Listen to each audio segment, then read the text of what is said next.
right, good evening. We are reconvening from closed session, and I would like to make the following disclosure. By a 5-0 vote, the City Council authorized the City Attorney's Office to initiate litigation in one matter. The name of the defendants and details are not subject to disclosure at this time. Once litigation is filed, this information will be disclosed to any person upon inquiry. With that, I will go ahead and adjourn the special meeting at 6:00 p.m. And we will now switch over to our regular meeting. I would like to call the Elk Grove City Council regular meeting to order. Today is Wednesday, June 9th, 2021, and it is 6 p.m. Clerk.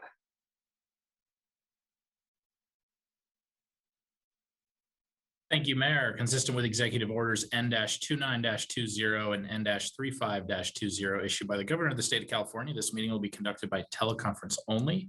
The meeting location will be the City Council chamber, but it will not be open to the public. This meeting of the Elk Grove City Council will be replayed on Metro Cable Channel 14 on Friday, June 11th at 1 p.m. and Thursday, June 17th at 6 p.m. It is being closed captioned and will be webcast at sacmetrocable.tv. City Council meeting videos are also archived on the city's website at elkgrovecity.org. For members of the participating audience who may have personal electronic devices, please consider placing them on silent mode during the meeting or on mute when you are not speaking. The Elk Grove City Council welcomes, appreciates, and encourages participation in the City Council meeting. City Council requests that you limit your presentation to 3 minutes per person so that all present will have time to participate. City Council reserves the right to reasonably limit the total time for public comment on any particular noticed agenda item as it may deem necessary. Pursuant to the resolution number 2010-24, no individual speaker concerning public comment may address the City Council for more than 3 minutes. In the Zoom environment, a speaker timer will be displayed counting down the 3-minute time.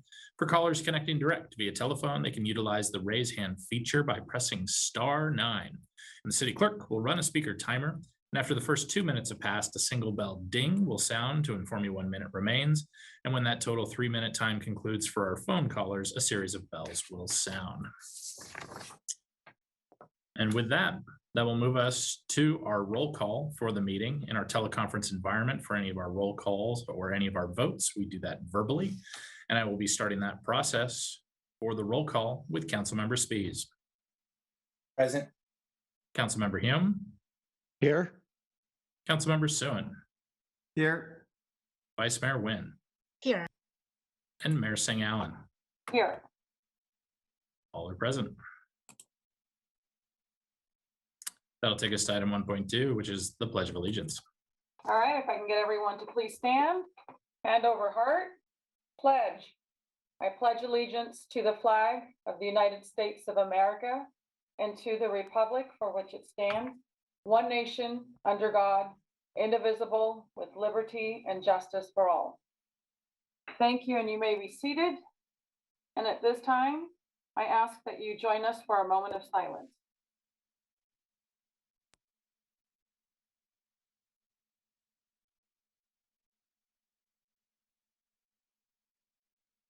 Thank you. All right, we will go on to our next item. That'll be section 2, the approval of the agenda. All right, can I get a motion? Hume, move approval. Soon, second. All right, we have a motion and a second. And that roll call vote, starting with Councilmember Spies. Yes. Councilmember Hume. Aye. Councilmember Suen. Yes. Vice Mayor Nguyen. Try one more time, Vice Mayor Nguyen. Aye, it wasn't unmuting, sorry. No worries, it's part of the challenges of the environment. And Mayor Singh Allen. Aye. We have 5-0 for approval of the agenda. All right, next item. We'll move through section 3 of the closed session, as there are no closed session items on the regular agenda, which will take us to item 4, or section 4, our presentations and announcements, starting with item 4.1, which is a proclamation recognizing June 2021 as Pride Month. All right, well, it is my honor and privilege to recognize June 2021 as LGBTQIA+ Pride Month. And I will read some of our covenants here in our proclamation and then invite our guests to join. Whereas the city of Elk Grove strives to be an inclusive community that embraces that embraces the rich diversity that makes Elk Grove a wonderful community to live, work, and play. And whereas lesbian, gay, bisexual, transgender, queer, intersex, and asexual LGBTQIA+ individuals have made important and lasting contributions to our country, state, and city, and the city of Elk Grove celebrates the contributions that the LGBTQIA+ residents make to Elk Grove's economic, cultural, and social life. And whereas LGBTQIA+ friends, allies, local organizations, and faith communities show considerable support to the LGBTQIA+ community, thereby making Elk Grove a more inclusive place for LGBTQIA+ residents. And whereas each year, June marks the anniversary of the Stonewall riots that gave birth to the modern LGBTQIA+ civil rights movement in the United States. In June, the LGBTQIA+ community and its allies celebrate the progress made since Stonewall, resolve to continue the fight and embrace with pride who we are. And whereas Pride Month seeks to increase the visibility, activism, and acceptance of all people with diverse sexualities and/or gender. Now, therefore, be it resolved that the City Council of the City of Elk Grove hereby proclaims the month of June 2021 to be LGBTQIA+ Pride Month in the City of Elk Grove, urges all residents to join in celebrating the culture, accomplishments, and contributions of LGBTQIA+ people, and encourages all residents to work to help advance the cause for equality for LGBTQIA+ people and their families. Signed this 9th day of June 2021. It is my pleasure to recognize and present this proclamation to, do we have Megan Sladen, the parent advocate, and Tammy Silvera with Elk Grove Unified School District present? Yeah. Hi, Tammy, I see you there. Hi. And Megan was not able to be here this evening. I am here for her, and well, I'm here for the whole district. Well, it is my pleasure to share this with you. I know you from my former life as a school board trustee, and I know that you have spearheaded this great work with our LGBTQIA+ community to provide support, not only for our students, but our staff and families throughout the school district. And you've gone above and beyond to truly make the school district and our community to be inclusive. And so I want to thank you, and I know our city council thanks you for your tremendous work. And I also want to share with those that are watching, you've also been instrumental in spearheading hands-on support with our GSA clubs as well, including Megan as well as the parent. So if you want to share any thoughts or words. Well, I appreciate that. I do want to thank you, Mayor, and the City Council for this proclamation. I think it's really important that we are all working together. The school district, the city, CSD's been an excellent partner, our faith community. We have a number of partners in the community who have done really amazing work. And I think it's important to point out, we would not accomplish this without some really amazing teachers and advisors that are at each of our schools who give up, their time and their hearts towards this work to make sure, especially this past year, which has been extremely difficult for many of our students, but that much more difficult for our young people who are not out at home and had to work really hard through this process. Our teachers, our counselors, our advisors have gone above and beyond to support those students, to maintain those healthy relationships and make sure those students know there are people out there that care about them.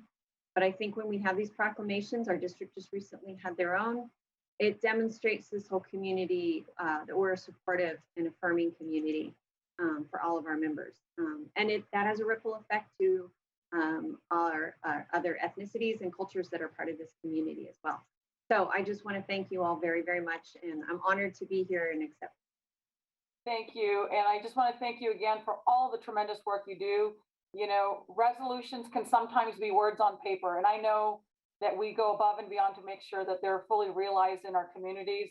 And I know the great work that your office does and the school district does in putting meaning behind these proclamations, and it's evidenced by the work that you do, including the curriculum adoption process and making sure that it was inclusive so that all our students could be seen in curriculum, which is so important for our diverse communities. So thank you. Thank you to our parent advocate, Megan Slayton, who couldn't join.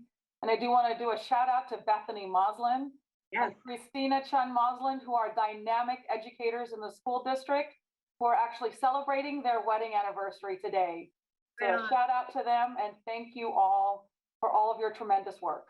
Thank you so much. Pleasure having you. All right, so we will move on to our next item. The next item will be item 4.2, the presentation of the 2021 Norcal Cyber Mayor's Cup.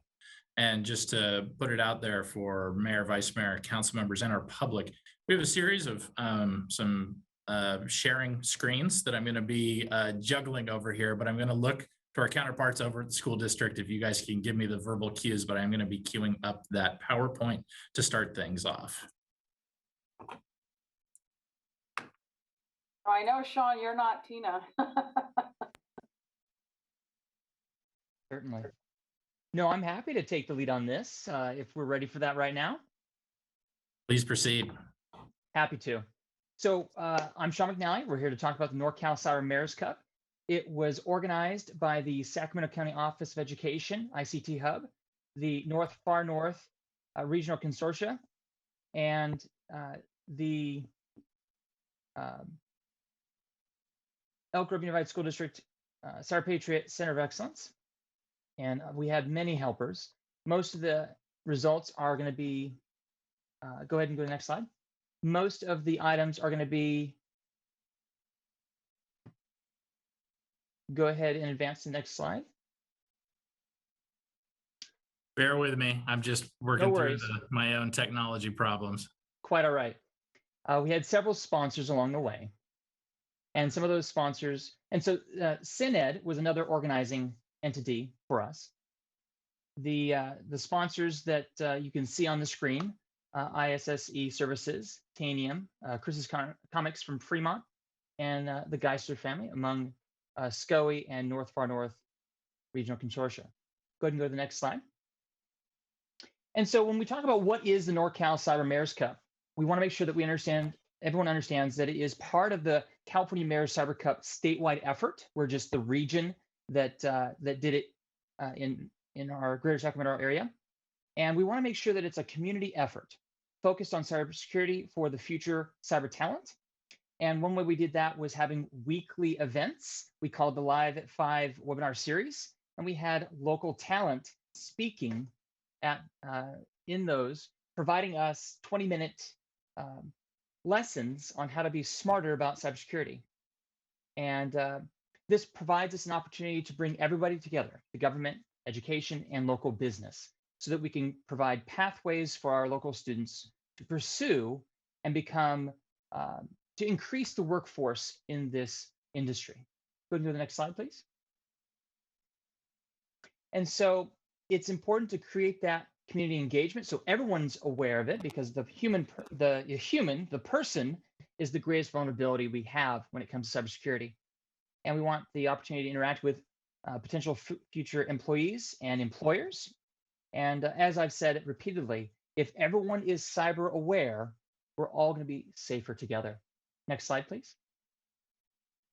And so we want to make sure that everyone understands that this can't happen on its own. You know, for sustainability, we need to look for ways for this to continue on. And for local business, if you have opportunities for our college students and our youth to provide a service to your company in the form of an internship or apprenticeship, we want to make sure that happens and you get the qualified personnel coming to help you out. These things aren't free. Oftentimes, it's about $200 per team or $35 per individual when the students compete in these cyber competitions. And so what's nice is we have entities who sponsor these kids in their pursuits, and they get to have matching T-shirts and just have a great time together in unity. Next slide, please. And so the winners in our 3 divisions, you can see the middle school division was Sarah Botts from Toby Johnson Middle School. We spoke with them in a previous meeting, but tonight's focus is on the high school division, Anime Club from Franklin High School, coached by Chris Shuping and mentored by George Valencia. And we had the opportunity to meet with the mayor earlier this afternoon and get some pictures taken that we hope to share with you shortly. So if you go to the next slide, you'll see who the main contacts are. And I don't know if I can see that we don't, or we have the chat disabled, but it's often commonplace for us to share our contact information in the chat when we go to meetings. But you can always, I'm sure you can find us online through the Elk Grove Unified School District for myself, or through the Sacramento County Office of Education for Jared Emelong, or for Wendy, you can find her for the North Far North Regional Consortia, as well as Cornelius Brown. I think he's out of the Community College Chancellor's Office. So we really appreciate you guys, and I want to make sure I give time to the rest of the activities that we have. And for that, what I'm going to be doing is just transitioning us to, I believe it's a video. Do you want to have any opening comments for that, Mr. McNally? There's talking in the video. I think it's self-explanatory. Thank you. Excellent.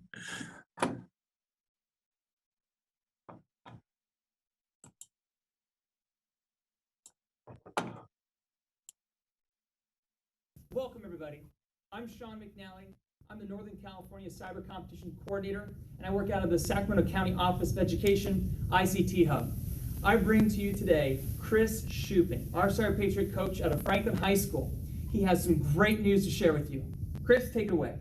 Thank you, Mr. McNally. Thank you, everyone, for being here. Mayor Singh Allen, I'm so excited to present this team to you. My name is Chris Shuping. I'm a computer science teacher at Franklin High School. I'm the STEAM Academy Coordinator. I also manage our Cisco Network Academy. Plus, I have the privilege of working with some of the most talented, multidisciplinary, collaborative students on our campus. I want to present to you today Anime Club, the 2021 Norcal Cyber Mayor's Cup champions of the Sacramento Valley. Thank you all for being here to celebrate them. I'd like to introduce them, starting off with Carmen Jimenez. Carmen is a senior competitor who has competed in Cyber Patriot and cybersecurity since 7th grade. She's an NC WIT Rising Star candidate. She was our senior vice president club officer. Carmen also helps with mentoring some of the younger students at Toby Johnson. Congratulations, Carmen. Thank you. Thank you. Our next competitor is Mahmoud Ikram. Mahmoud is a junior. Mahmoud is our Cyber Patriot Club president. Mahmoud has spent time hosting our club meetings, putting together training sessions.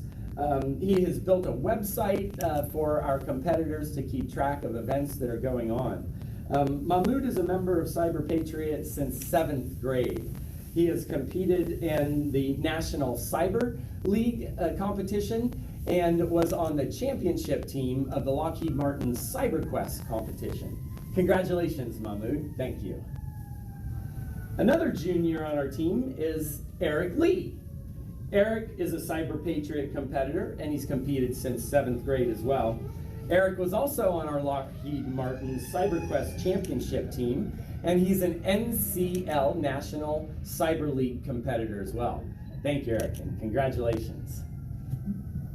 Moving on to our sophomore class, Kevin Liu started competing in 8th grade at Toby Johnson. He also competed in the National Cyber League. He was a competitor on the 2019 Mayor's Cup team that won it as an 8th grade competitor, and was also on the championship team for Lockheed Martin CyberQuest for our virtual program. Kevin also provides additional support to the Toby Johnson students. Thank you very much. Congratulations. Our next sophomore competitor is Jason Huang, and Jason is a club vice president for Cyber Patriot. Jason has competed also since 7th grade. He mentored and developed our mentor program at the middle school, and then also developed the mentor program for our Cyber Patriot Club. He's invited outside speakers and given our kids a tremendous step up on the competition. And you can tell that his work is paying off because of their winning nature. Jason was also in the Lockheed Martin Cyber Quest championship team and also competed in the 2019 Mayor's Cup. So he's got a winning tradition. Thank you very much, Jason. Congratulations. And our next competitor is Ethan Ho. Ethan was a first place winner for the National Governors Association. He's competed in the Lockheed Martin CyberQuest championship team. Nathan was a top 100 NCL performer, and Nathan also was a finalist in the National Cyber Scholarship Foundation. Thank you very much, Ethan, for all of your hard work. Congratulations, we appreciate it. Thank you.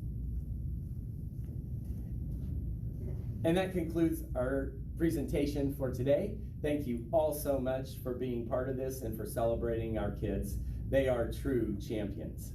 And now that you've heard a little bit about the team, I would like to introduce Anime Club, the Northern California champion of the Norcal Cyber Mayor's Cup of Northern California. It is my pleasure to give them the team trophy, and then shortly we will be passing on the Mayor's Cup, which we snatched from that pesky mayor up north to bring down to Elk Grove. Congratulations, Anime Club.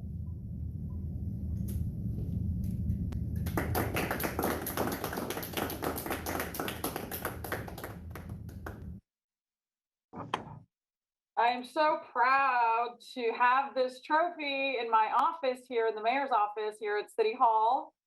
So taking that away from that pesky mayor, my friend, my dear friend, Daryl Steinberg from the city of Sacramento. So just great to have this here. Thank you for the honor. I'll pass it back to you for closing thoughts, Sean. Well, we have some pictures. If Jason has those pull up, I do know the folder I gave him may have gotten more pictures than I had anticipated. But Jason, if you need help finding the pictures that I had thought I would offer you, it was only 13 of them. They're at either the top or the bottom of the folder I gave you.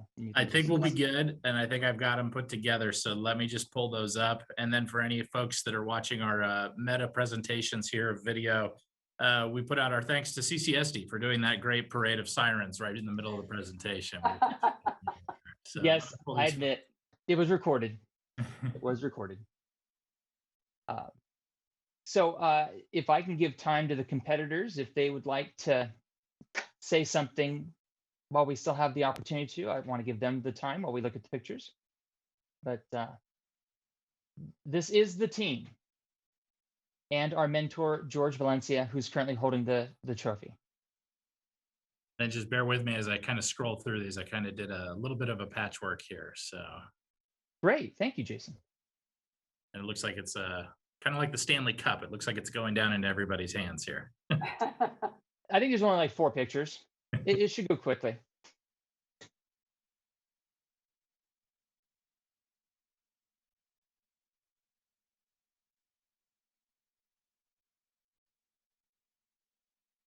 And then we have it in front of the building. And I think there's a few more, I think, of the individuals. So yes. Competitors, call it your name. Oh, I guess we have to let them unmute themselves. Huh? Yeah, we might be having folks Sorry. being muted and unmuted. So maybe they can raise their hand in the gallery view. It was a very breezy late afternoon today. Yes, it was. And I made sure I only gave Jason good pictures. Thank you. My pleasure. Yeah, there's some where I probably look like Cousin It or something. Everybody had great smiles today. Everyone was really excited and happy. Do we have any of our students who want to speak? yeah, I think what we can do is for the students that are in attendance, if you can use the raise hand feature, what that does is signal our staff, and then they'll be able to unmute you and we can call you by name. But I do see a couple of familiar names in our audience. So And staff If will, you'd like to unmute, you can go ahead. I just want to say thank you to my family and our teachers and everyone who's helped make this competition possible. And yeah.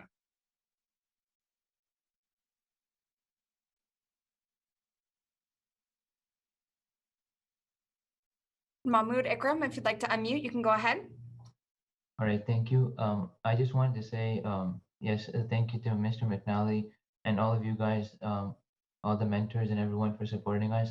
And alongside that, I would just like to say that, you know, getting this Mayor's Cup, it really represents the value students in the Elk Grove community are giving to cybersecurity. And it also signifies Elk Grove's involvement in fostering and, you know, creating a more secure digital environment for everyone.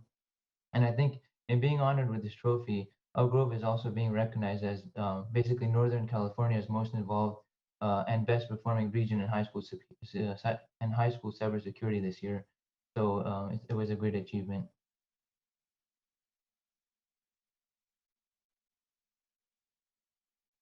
And Jason Huang, if you want to go ahead.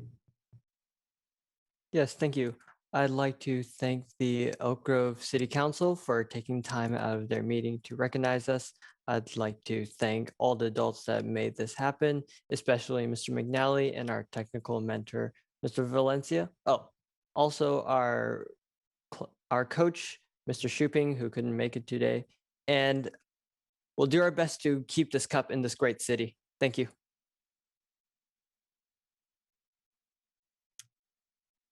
And Mayor, I don't see anyone else with their hand raised at this time. Excellent. Any closing words, Mr. McNally? Once again, I think that the students said it best. We're going to definitely try to keep this cup in our town as long as we can. I like that. Thank you. And I believe probably Council Member Spies may want to say a few things. Sure, please, thank you. But I'll make it quick. I got to tell you, Elk Grove Unified School District and Sean McNally and Mr. Hipping and all these others are doing such a fantastic job in building what I consider to be a dynasty, right? If you've looked around at the news lately, cybersecurity is a significant issue. And it's going to be an area for young folks to get into the workforce for a very, very long time.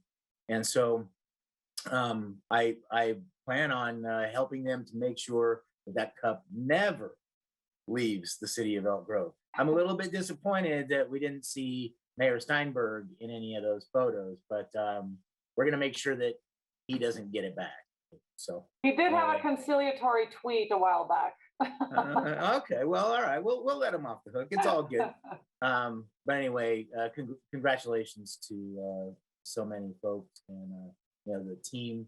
I've noticed some of them from years earlier at Toby Johnson, and I'm just thrilled for them. You guys are doing great. Thank you very much. Thank you. All right, I don't see any other hands raised by my council colleagues. So I will move on to our next item on the agenda. Thank you again, Mr. McNally, for all your work. Good to see you again. My pleasure. All right, next item. I will take us on to item 4.3, which is a presentation by the Elk Grove Chamber of Commerce. Thank you, Jason. Good evening, Mayor Singh Allen, Vice Mayor Nguyen, council members, and staff. My name is Bob Miller with First U.S. Community Credit Union, and I'm the chairman of the Elk Grove Chamber Board of Directors for 2021. I would like to start by thanking all of you for your continued support of the Chamber. The last couple of years, we have enjoyed an unprecedented level of partnership with the city and its staff when we've been able to come together to the benefit of the community amid a pandemic, and we are all better for it. I wanted to start my presentation by sharing our updated mission statement with you: to grow and advocate for the economic vitality and prosperity of our members and the Elk Grove community. When we updated our mission statement at the end of 2019, we had no idea what 2020 had in store for us, nor did we fully grasp how important this statement would become to us as a chamber, our business members, and our community. It is very rare that we have seen our economic vitality and prosperity pushed to the brink as it was in 2020, but we know that together, as a community, we can get through this.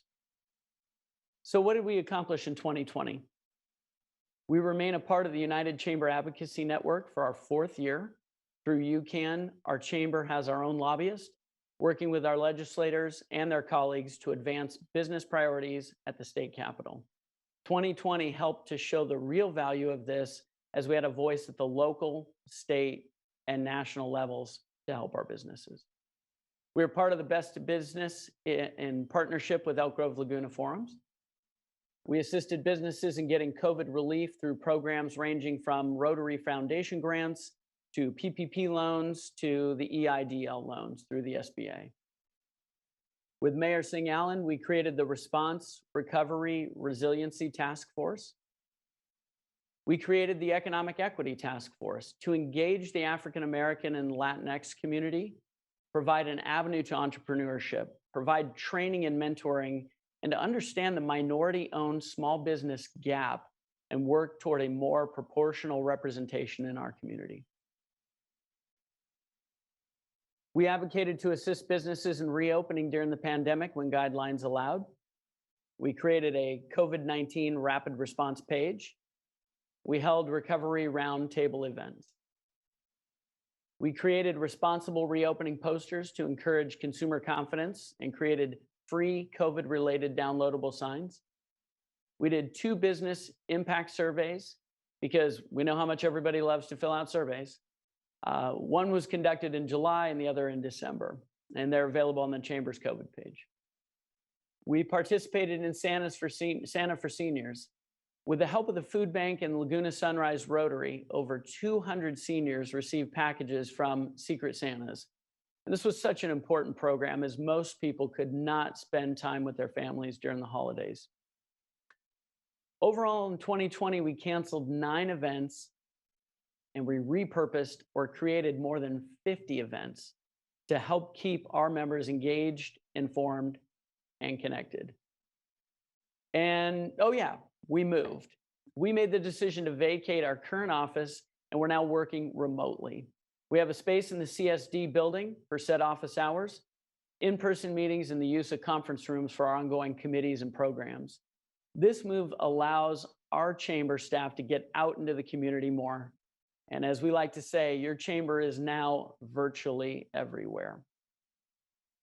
So what did we participate in 2020? Management of the Old Town Elk Grove Foundation, the Association of Leadership Programs, the Western Association of Chamber Executives, Big Day of Giving, Citizen of the Year, Lions Speech Club, Contest, Chambers United for Business, Elk Grove Provisions Task Force, City Shop Local Campaign, Sacramento County Property Business Improvement Districts, PBID, and Chamber Coalition for Businesses. So what are our goals for 2021? So we have 4 goals that we really want to focus on this year. Number 1 is to foster a vibrant local economy. We want to create a competitive business environment that drives job creation and retention and attracts top talent.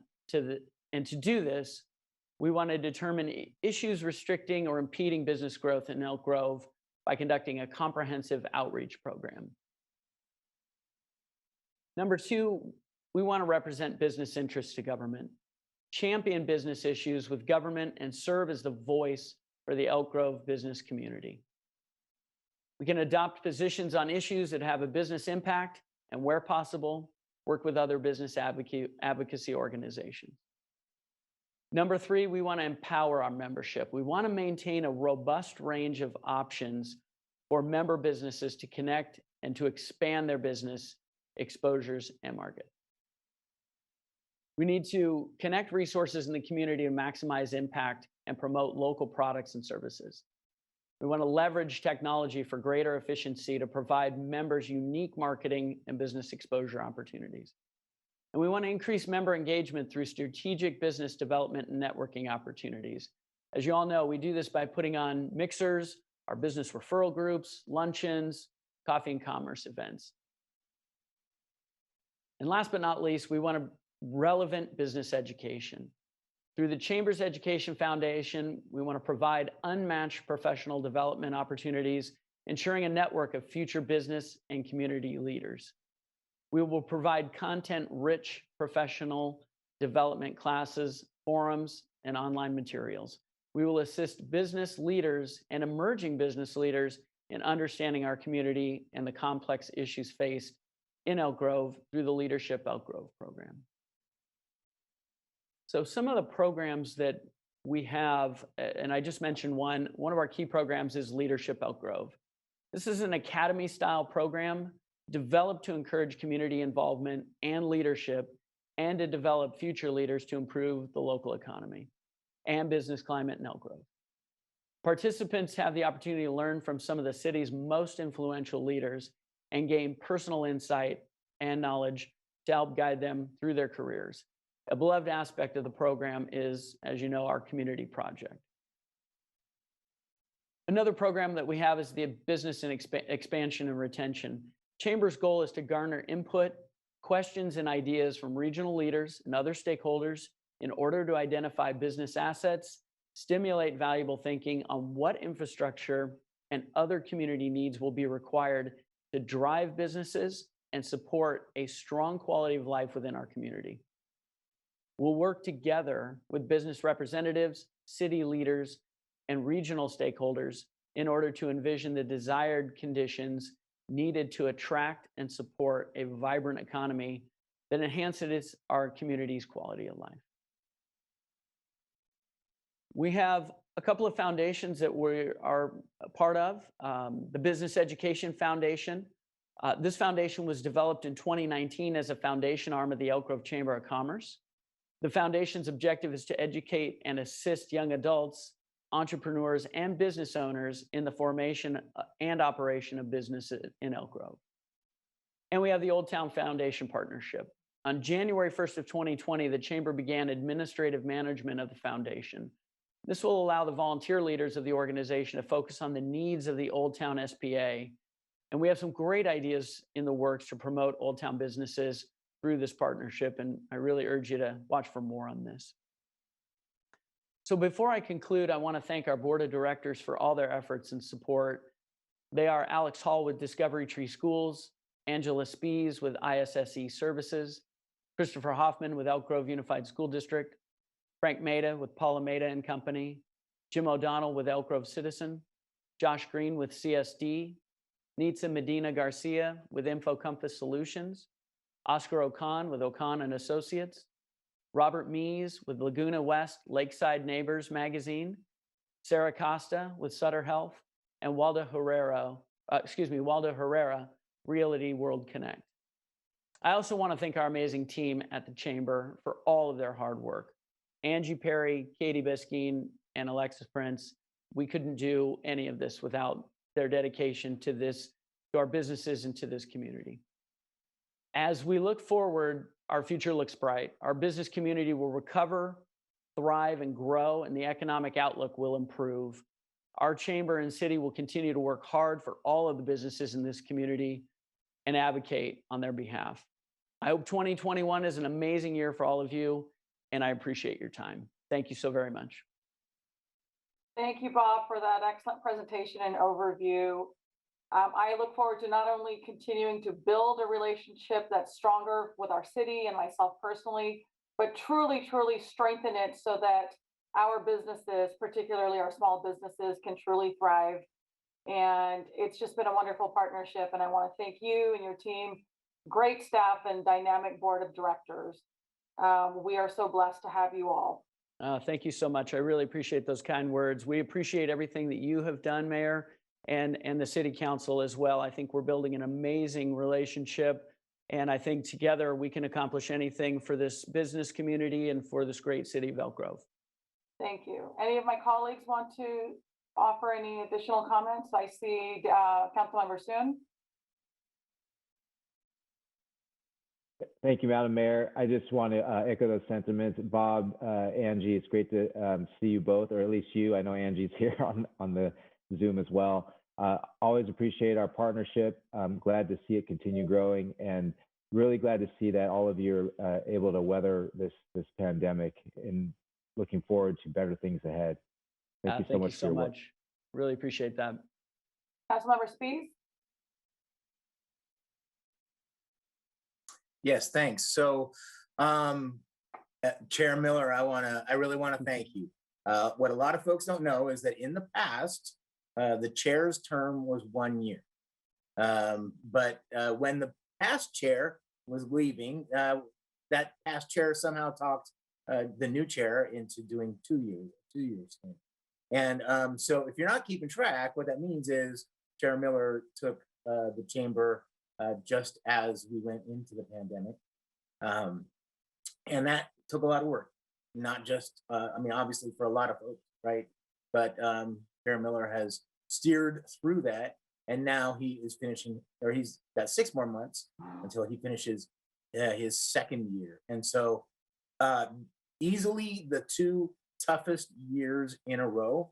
And man, I thank you so much for taking over the control of the chamber. I know you're going to continue to do well, and continue to look forward for ways to work together. So thanks so much, Bob.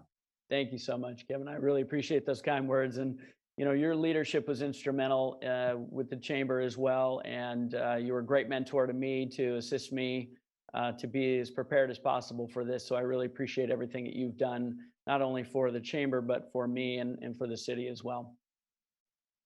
Thanks. Yes, and there's another shout out to Angie and Angela Perry and Angela Spies for co-chairing the task force. Dynamic work, a lot of volunteer hours, in addition to all of the volunteer hours they already do enriching our community. So thank you all. Seeing no other hands raised, I will go on and continue on to our next item. Thank you, Bob, for joining us this evening. Thank you.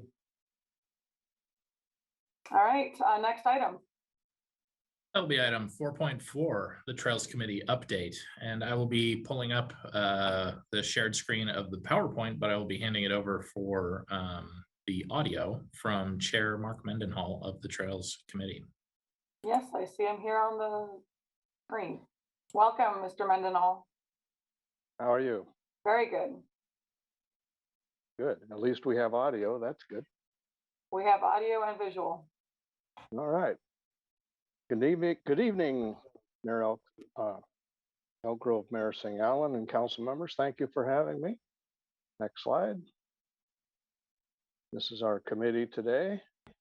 I've got my picture in the wrong place. There we go.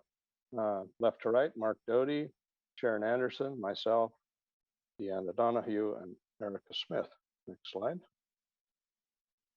This is what we do. We have provided input and direction on CIP and planning projects, and tonight I'll get into what's happening lately. Slide.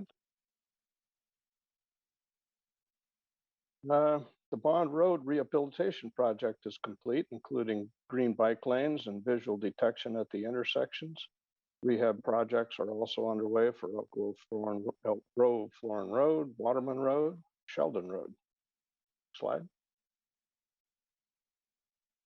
The Franklin Creek Trail has been rehabbed with a slurry fill, and the city of Sacramento has extended the Class 4 separated cycle track on Franklin Boulevard to our northern border. Next slide. The Fieldstone project at Waterman, Bradshaw, and Grant Line Roads is complete. As far as the trail goes, they're still building houses there, but the connecting bridge on Wyland Drive just started construction in the last couple of weeks. Slide. The South Connector widening on Grant Line Road includes a Class 1 trail on the north side. That arrow is pointing at the future bed of the trail. It will connect the trail over the railroad tracks between Waterman and West Stockton, and also to the trail that's within the Fieldstone trail, and that's to the north. The railroad tracks are to the south. Next slide. Sheldon Farm project, that's at Bruceville and Sheldon, along Laguna Creek, is underway and includes a critical trail connection from Lewis Stein Road to the Bruceville Road, The finished trail will fill the missing link into Sacramento and eventually provide continuous connection over State Route 99 into the Laguna Creek Trail system to the east. Next slide.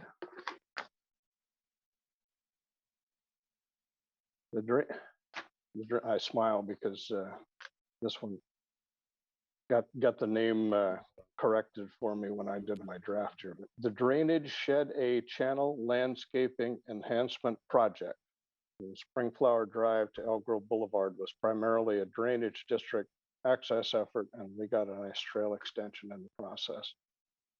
Next slide.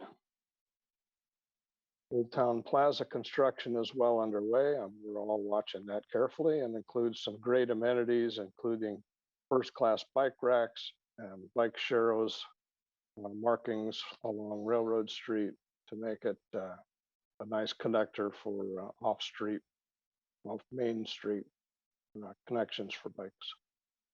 Next slide. The bicycle, pedestrian, and trails master plan was adopted in May of this year. Thank you all very much. We participated in that. Next slide. The anti-trash volunteer team has been cleaning up our trails and creeks every Saturday for months now.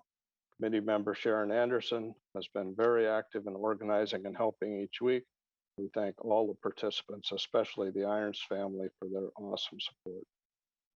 Also, for community participation from our committee members, our committee is partnering with the Arts Commission to place historical information signage along the Laguna Creek Trail. Erica Smith from our committee volunteered to be our representative in that effort. Next slide.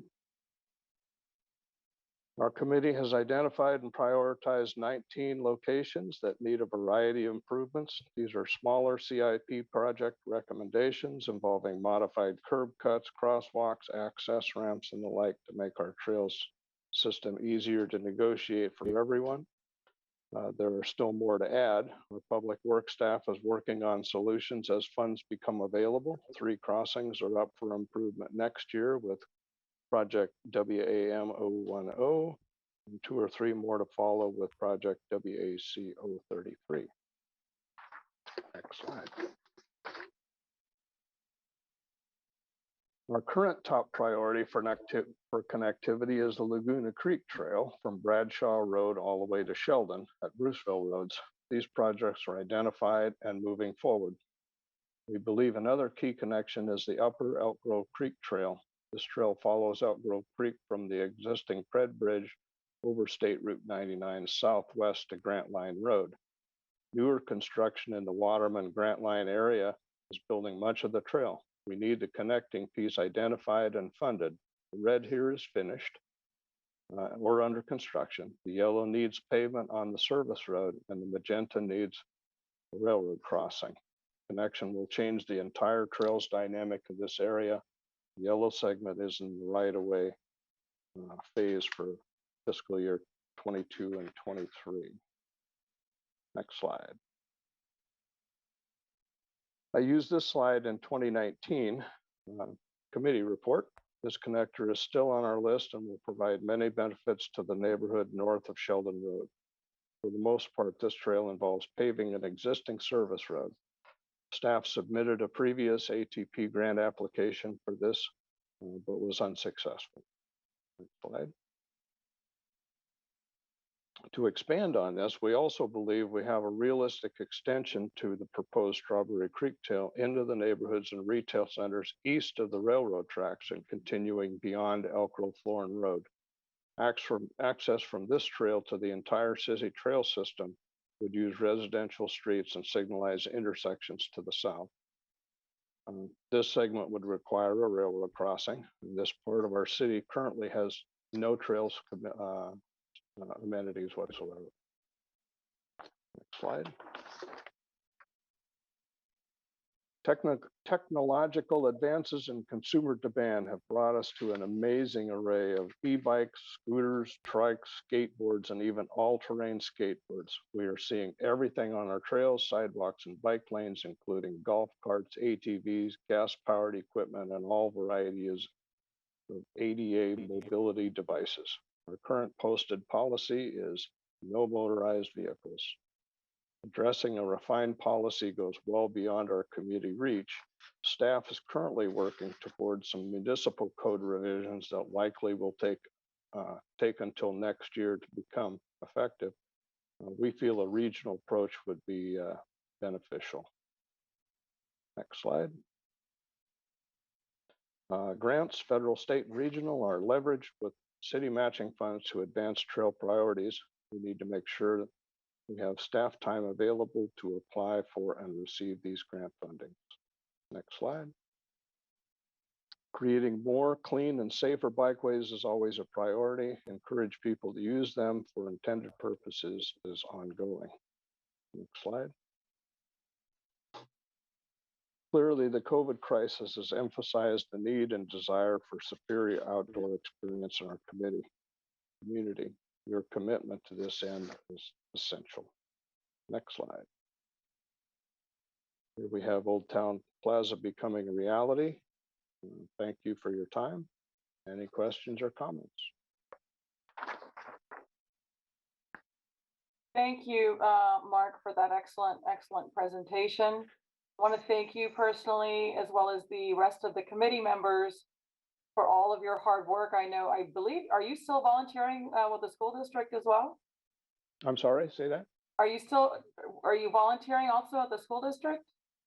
No. I actually, when Chet Madison retired, I got to retire with him. So. Okay, well, that's their loss, because I know you did tremendous work there as well. So it just shows your commitment, most importantly, to the community. And want to thank you for your service, as well as the rest of the committee members, for all that you do for not only the Trails Committee, but just improving our city as well. Any of my other colleagues? I see Mr. Spees. The floor is yours. Thank you, Madam Mayor. So Chairman and Hall, I know that you and Sharon Anderson are frequently out on those trails, and I know you're out talking to a number of different pedestrians or cycle riders. Are there any particular connections that you've had people asking you about, or they'd like to see happen? Is there anything that you can share with us? I think the one that we run into the most is we put our ped bridge over State Route 99, and when it gets to Emerald Vista, it turns to a gravel trail, and then goes on and continues on down past Elk Grove High School and that sort of thing, and it's gravel. I think that's probably the one that we get the most comments on. Other than just general connectivity, we've got lots of trails, but it's hard to figure out how to connect them together. But as I said, we're beginning to move forward on at least that stretch that goes down to Elk Grove High School, and they're doing right-of-way stuff on it. And these things, we always feel a little angst because it takes forever to get this stuff through. It's difficult to be patient, but that one I think sticks out more than any. The trail has been there for years, and we put in a multi-million-dollar bridge that ends in a gravel trail. So that would be the one. And there is a slide for that one there. That's the one that actually goes all the way down to Fieldstone and Waterman 75 if we get it punched through. But it does involve dealing with the railroad. Right. Okay. Well, I'll be watching out for that one. I just want to thank you, and I want to thank you for helping a wayward cycle rider get his. I forget what it was that was wrong, but thanks for getting that fixed for me. You had your pedal clip a little tight, but we got it. That was it. Thank you. You're welcome. Councilmember Soon. Thank you, Madam Mayor. Mark, I also want to thank you and the committee for your hard work, and I completely empathize with you with the frustration how long things take. We on this council and all the staff here know exactly how you feel. My wife and my son and I had the opportunity to try to go out and ride on the trails recently, and it was still a little frustrating because the things aren't, as you know, aren't all connected, and so it's kind of fits and starts in between, busy streets and things like that. So, so I just appreciate, your work. All of you are so passionate. We've heard Mark Doty and Sharon Anderson, of course, but for years. And so all of you are so passionate about this. So we really need your continued work and participation in this arena. I'm also thankful for all your help in getting people to chime in on the SACOG Regional Trail program. So, when we're done connecting the city, we're going to connect the city to the region, and it's going to be a fantastic thing. So thanks again. Yeah, it will be good. You're welcome. Councilmembers, Hume? Thank you, Mayor. Thank you, Mark, for that presentation, and appreciate all of the graphics and the table where you listed the priorities. In that table, there was obviously numerical priorities, and then some of them had a P by it. What did the P stand for? Yeah, the P are the three that are coming up, I believe, either late this year or next year. So that P means okay. So project. there we go. All right, good. Well, I know the section.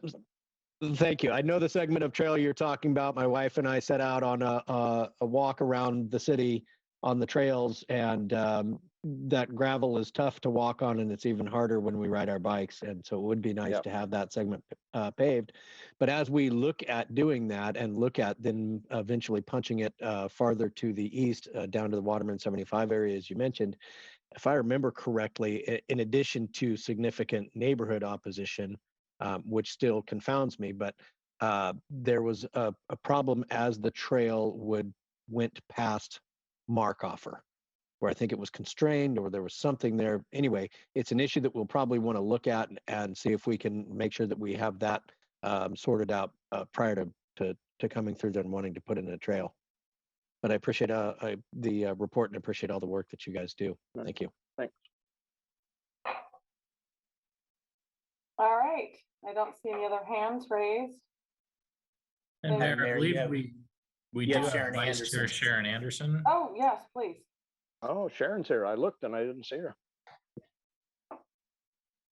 But we'll see if we can have staff pull in Sharon Anderson from our attendee list.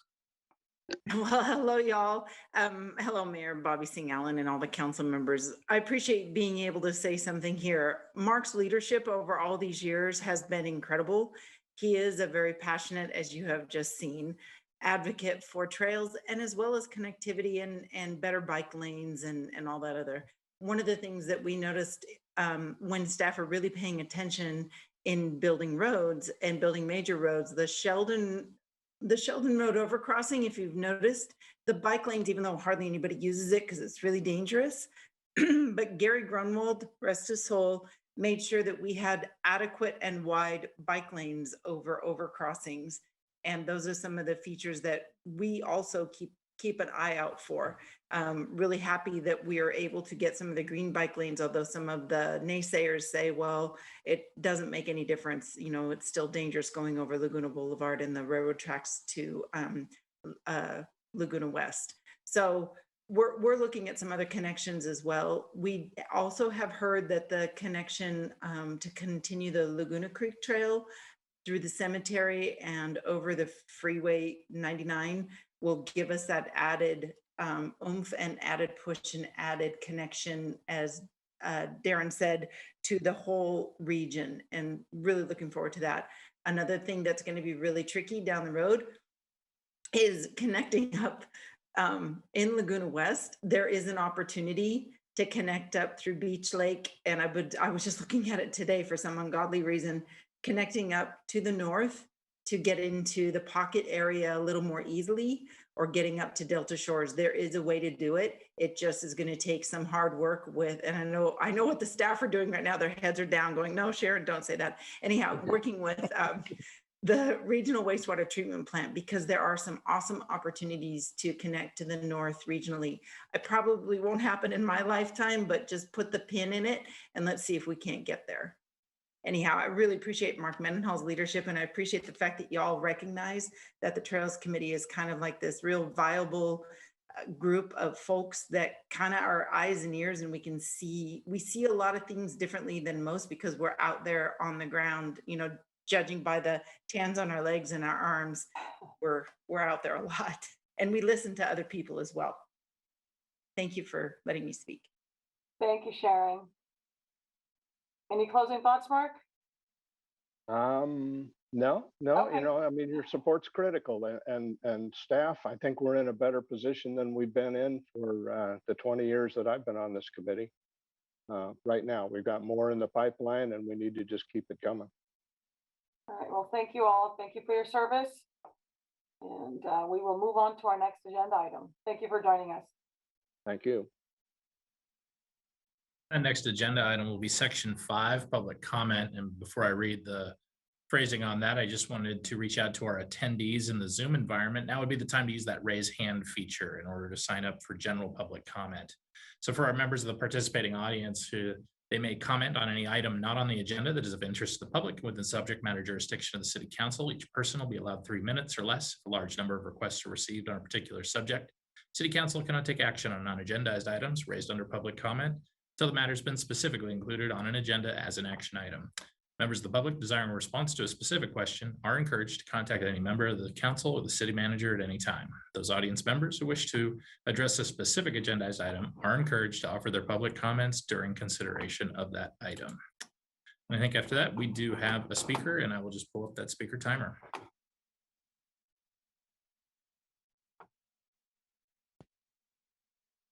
Mark Graham, you may go ahead. You have 3 minutes.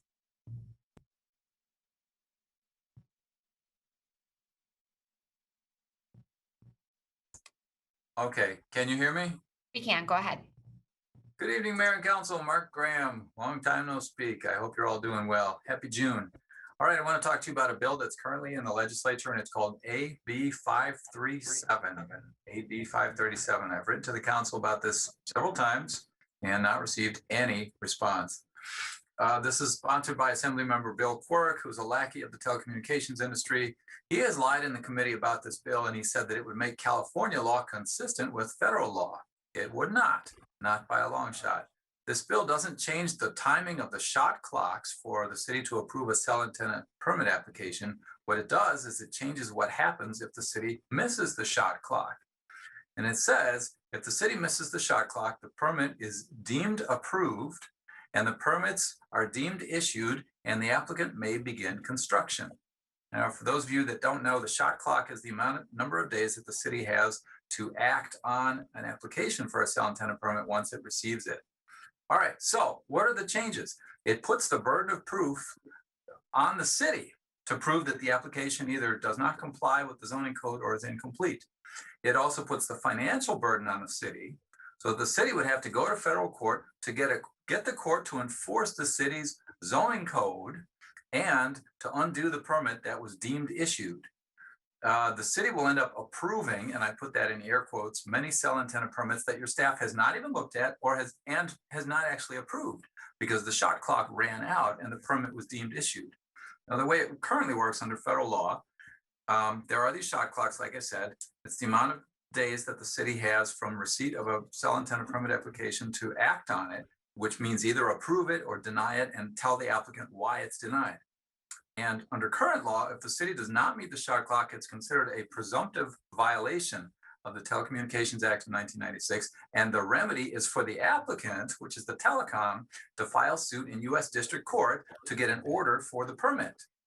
The court is supposed to handle these cases quickly, and the only thing that the applicant can get is an order for the permit. They cannot get punitive damages against the city. They cannot recover their attorney's fees. So it's not really a big deal from the city's point of view if you really understand it. Anyway, AB 537 would radically change all of that, making a de facto approval of the permit and forcing the city to go to court. Now, that clock timer thing is not moving. I've asked the city repeatedly to oppose AB 537. Nobody on council or staff has responded. Nobody has even had the respect and the courtesy to acknowledge that you received my request. Nobody has explained why the city is not opposing AB 537, but it would be an easy thing for you to fix. In general, the city opposes bills that would limit local government regulatory authority, and that is enough reason for the city of Elk Grove to oppose this bill. It is in your interest to oppose this bill, and please do, and please reply. Thank you, Mr. Graham, for calling in. Your time is up, sir.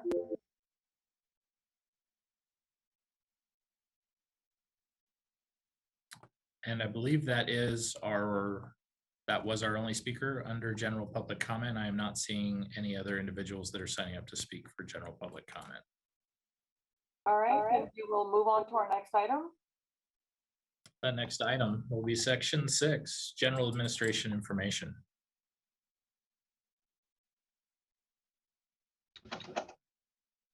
Good evening, Madam Mayor, members of the City Council, Jason Behrman, City Manager. My privilege to present a few items and updates for your consideration and information for the public. Starting off, just wanted to let the council know we had a very successful opening Memorial Day weekend for our Elk Grove Aquatic Center. We had about 1,700 people that enjoyed the pools over the weekend. Continuing to hope to open things up as the summer progresses.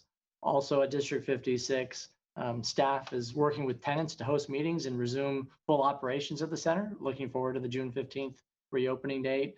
Veterans groups also have resumed in-person meetings on the campus, and the Senior Center of Elk Grove is looking at opening in early July. I'll continue to receive a lot of interest for the reservation of the facilities, and staff is working with potential clients on tours and available dates. So if anybody's interested in booking a tour, please visit District 56 at elkgrovecity.org. Highway 99 closure. Many people are aware Caltrans will be closing both directions of Highway 99 beginning 8 o'clock this Friday, June 11th until 4 a.m. Wednesday, June 16th between 47th Avenue and Highway 50 to replace a bridge deck at 21st Street. I-5 is recommended as an alternate route. E-train commuters route 10 through 18 will experience detours and possible delays during the closure. Additional information can be found at www.fixsac99.com. For only the third time since incorporation, the city has physically grown its boundaries. On Wednesday, June 2nd, Sacramento LAFCO approved the city's request for annexation of approximately 390 acres of Grant Line and Waterman for the Southeast Industrial Area. Annexation will become effective in the coming weeks following recording with the county and the state. Another reopening, Elk Grove Animal Services will reopen their doors to the public for adoptions and all services next Tuesday, June 15th. Community can stop by the shelter and browse adoptable animals. Adoptions will take place on a first-come, first-served basis. Normal business hours are Tuesday through Sunday, noon to 6 p.m., closed on Mondays and holidays. For more information, visit the city's website. Finally, the Sacramento Central Groundwater Authority, SCGA, recently completed a groundwater fee study and is proposing a per parcel fee and a fee for groundwater use per acre foot. The proposed fee will cover administrative costs such as implementation of the Groundwater Sustainability Plan and staffing of the Groundwater Sustainability Agency, plus revenues to support the long-term financial sustainability of SCGA. The SCGA board will conduct a public hearing on June 22nd at 6 p.m. via Zoom to consider adoption of the fees. More information is available at www.scgah2o.saccounty.net. And that concludes my report. I'm happy to answer any questions the council might have. On mute there. Thank you for your report, Mr. Berman. I don't see any hands raised by council colleagues, so just we will move on to our next item, but thank you for that update for us and the community. Next item, please. That will take us on to section 7, council comments, reports, and future agenda items. All right, I will begin with Councilmember Spies. Guess I need to be a little bit faster on the draw there. My apologies. Let's see. So last Thursday, we had a meeting of the Sacramento Metro Cable Television Commission. Nothing to report on that one. On May 27th, we had a meeting of the Sacramento Public Library Authority. We approved the fiscal year 2021-22 proposed budget, position control, fee structure, and cost allocation plan. And I'll be real brief on this because I know there will be other ones who want to add, but on May 27th, Ms. Brown from Economic Development organized a tour and a short meet and greet with Universal Custom Display. A number of us were able to attend and tour the facility where they design, build, and distribute custom retail displays for major grocery and coffee chains. A lot of people don't know that this place exists. It's on the east side of 99 in the Union Park area, and they do a lot of business there. It's a unique little gem we have here in Elk Grove. Anyway, I learned a lot on that, and I want to make sure that I thank Ms. Brown from Economic Development for teeing that up and for UCB accommodating us. Thanks. Thank you. Councilmember Hume. Thank you, Madam Mayor. We had quite a few lengthy presentations, so I'll keep my report brief. I had the Capital Southeast Connector Joint Powers Authority meeting on the 28th. Nothing to report specifically for Elk Grove, that we did outline a strategic plan to try and be more aggressive about pursuing our funding partners here locally, federally, and at the state level. Attended the Memorial Day joint event at Veterans Grove with you, Mayor, and Councilmember Spees was the MC of the event. It was just great to get out there and honor those who have made the ultimate sacrifice, a debt which can never fully be repaid. And then that was an absolute delight to go down and visit Universal Custom Displays and know that that business exists here within our city limits. And so I also want to thank Ms. Brown and the Economic Development Department for putting that together. And I think that's all I have. Thank you so much. Thank you. Councilmember Soon. Thank you, Madam Mayor. I was on vacation last week, so I don't have much to report. We did have the SACOG Race Equity and Inclusion inaugural meeting. That went well. Nothing of significance to report on that, however. And I will echo my colleagues' comments about the Universal Custom Design tour. That, again, I want to also thank Daryl and Rachel and staff for putting that together and highlighting and showcasing just a gem in our city. And for those who might have, I don't believe Councilmember Spees said this already, but during the pandemic, they made many of the sneeze guards or the plastic guards that you see, in Costco and Target and Walmart, all over the nation. This company here in Elk Grove fulfilled many of those orders. So it's pretty neat to know that they contributed in that way. And that's it. Thank you. Thank you. Vice Mayor Nguyen. Thank you, Ma'am. I have nothing to report. I'll be really brief as well. Am I on mute? No. Ditto the comments made regarding Universal Custom Displays, dynamic local business here in Elk Grove, doing tremendous work, and were instrumental during COVID with their unique products. I also, as Councilmember Hugh mentioned, participated in the Memorial Day event at District 56.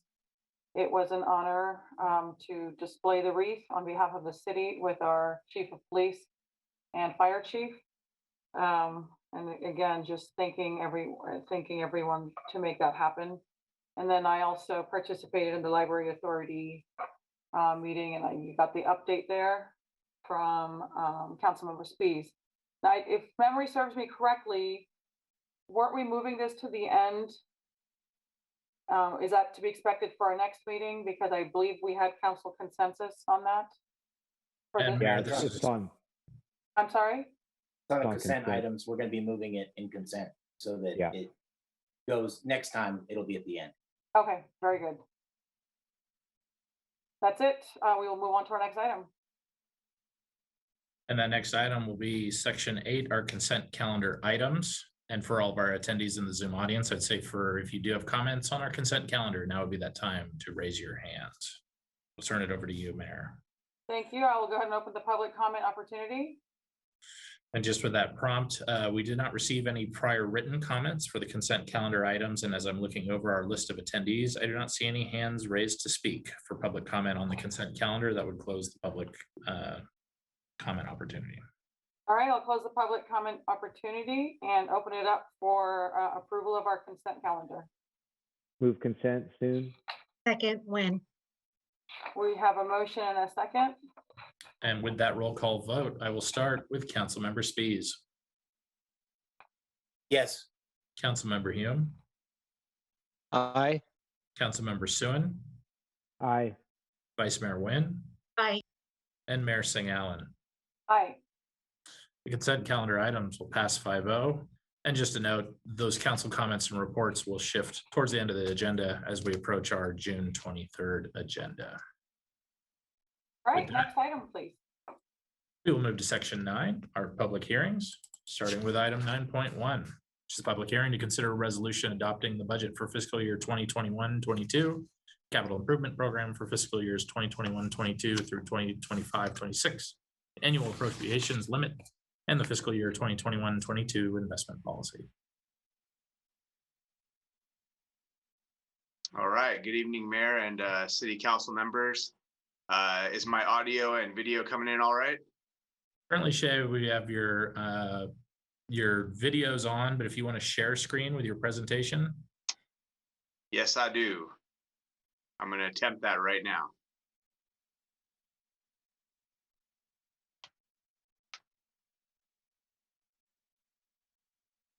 Okay. And if you just want to flip over into the slideshow mode, right now we're seeing kind of the perfect. So we've got audio, we've got visual. Please proceed. Wonderful. Thank you very much, Jason. Appreciate that. All right. So greetings, Mayor Singh Allen, Vice Mayor Nguyen, and council members.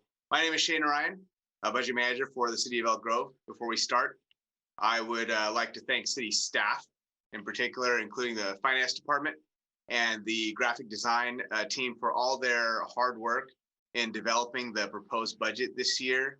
Each year, the budget is a collaborative and coordinated effort that would not be possible without the teamwork of city staff. So before you is a overview of the agenda tonight.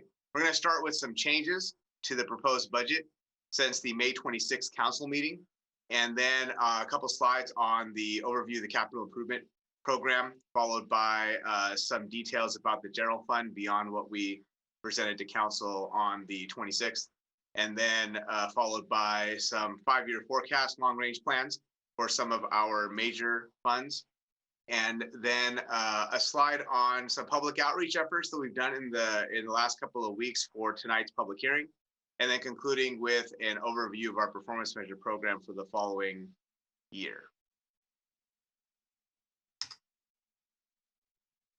So there has been a few changes to the proposed budget since the May 26th council meeting, increasing the overall budget by $1.5 million from $272 million to $273 million.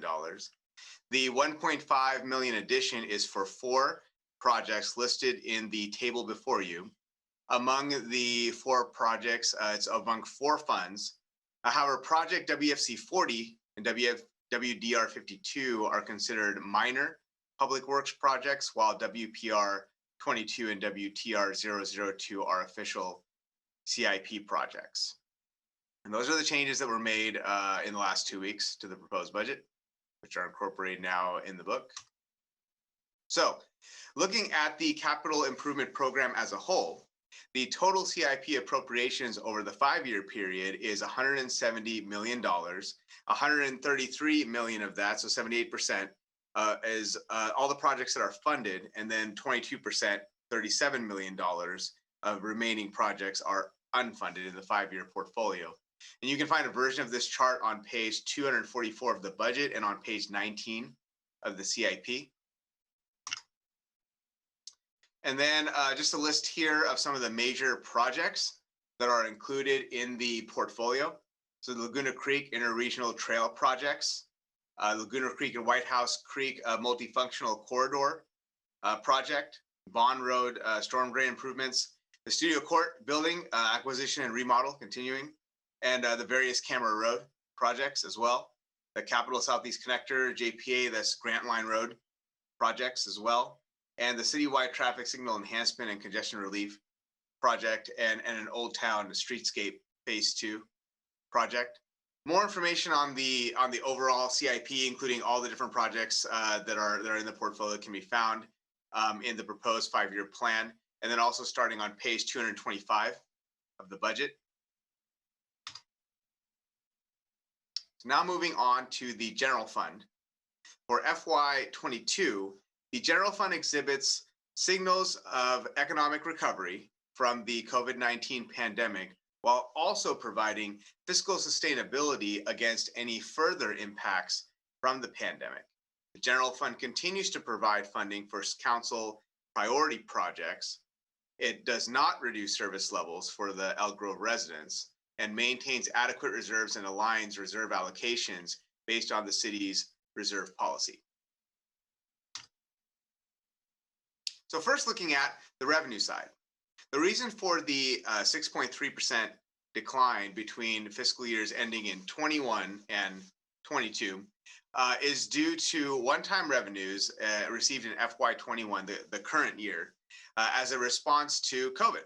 Over $2 million in CARES Act funding was received from the California Department of Finance, and over $5 million in funding is allocated to the city for the Great Plates Delivered program. Otherwise, major recurring revenue sources such as sales tax, property tax are expected to grow in FY22 and furthermore in FY23 as the city recovers from the economic impacts of COVID. More information on general fund revenues for FY22 and 23 can be found on page 56 of the budget. Now looking at the expenditure side. So similar to the previous slide, the reason for the 9.4% decline between fiscal years ending in 21 and 22 is due to one-time spending of the CARES Act and Great Place Delivered program dollars in the current year as a response to COVID. In addition to that, the one-time COVID spending this year also includes a one-time transfer out of nearly $7 million to the Capital Reserve Fund towards council priority projects in the future. Spending levels for operations, basic operations like travel, training, professional services, generally return to pre-pandemic levels starting next fiscal year in FY22. However, also starting in FY22, the Information Technology Division of the Police Department is now going to be funded from the Information Technology Internal Service Fund. So there's a reduction in operational savings being shown from here on out starting next year, but then there's an increase in internal services costs that basically offset each other. Also, FY22 assumes the funding of all vacant and all remaining frozen positions, as was stated on the 26th of May in the previous council meeting. Both FY22 and 23 account for the anticipated compensation increases for both represented and unrepresented employees as well.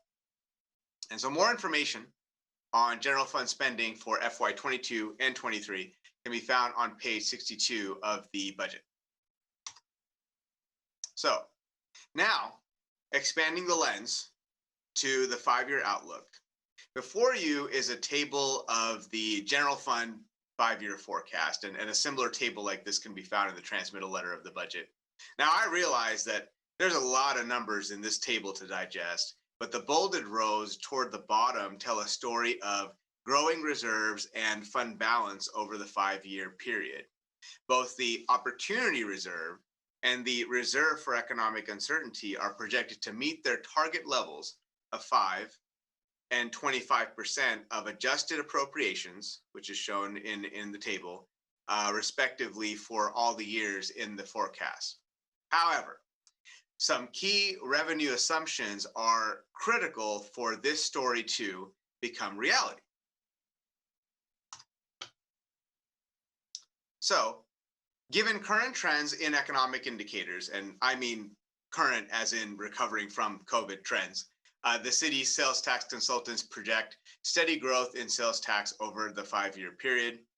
Property taxes are projected to grow over the 5-year period by about 5% annually. Growth in property tax can be driven by increases in property assessment values, increases in the number of assessed properties in Elk Grove, and also additional amounts of supplemental property taxes as a result of real estate sales within the city. So the impacts from COVID on the above factors were mild at worst, since construction and real estate activities were allowed to continue throughout most of the pandemic. There were impacts to property transfer taxes toward the very beginning of the pandemic when there were restrictions on real estate activity. However, since those restrictions have been lifted, during FY21. Real estate activity in Elk Grove has returned to some level of normalcy according to our transfer tax data that we've been receiving from the county.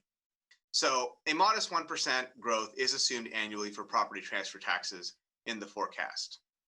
Factoring impacts from COVID and changing consumer patterns related to streaming services, utility users tax revenue are expected to stay flat over the 5-year period in our assumptions. There were some substantial impacts to transient occupancy taxes as a result of COVID. Hence, the projection is flat for next fiscal year, followed by minimal growth of 1% in FY23, assuming some gradual recovery and TOT continues. Then a return to normalcy is expected starting in FY24 with 2% annual growth. The general fund forecast can be found on page 29 of the budget. And now I would actually like to welcome Senior Management and Budget Analyst, Maria Phillips, to speak more on some other 5 long-range plans for our major funds. Shay, before we move on that slide, is that year-over-year growth? Yes. Okay, thank you. Okay. Good evening, Mayor Singh-Allen, Vice Mayor Nguyen, and City Council members. My name is Maria Phillips. I serve as a Senior Management and Budget Analyst with the City of Elk Grove, and I will be providing an overview of some of the city's long-range financial plans. First, we'll look over the 5-year plan for gas tax. The gas tax fund comes from a per gallon tax on gasoline and diesel fuel, as well as registration taxes on motor vehicles, and are dedicated to transportation purposes. The revenue estimates are less conservative, which align with the decrease that we see in economic restrictions. In the February 24th City Council meeting, direction was given to move forward with adding new positions to the Engineering Services Division, which are partially funded by the gas tax fund. Moving from contracted positions to city in-house positions will increase salary and benefits, but will reduce the financial impact to this fund and traffic engineering costs. You will also notice a higher increase to fiscal year 22 expenses due to the purchase and installation of Bluetooth or Wi-Fi data recorders at 8 signalized intersections, as well as higher maintenance costs and street light and signs. This long-term plan can be found on page 37 of the budget book.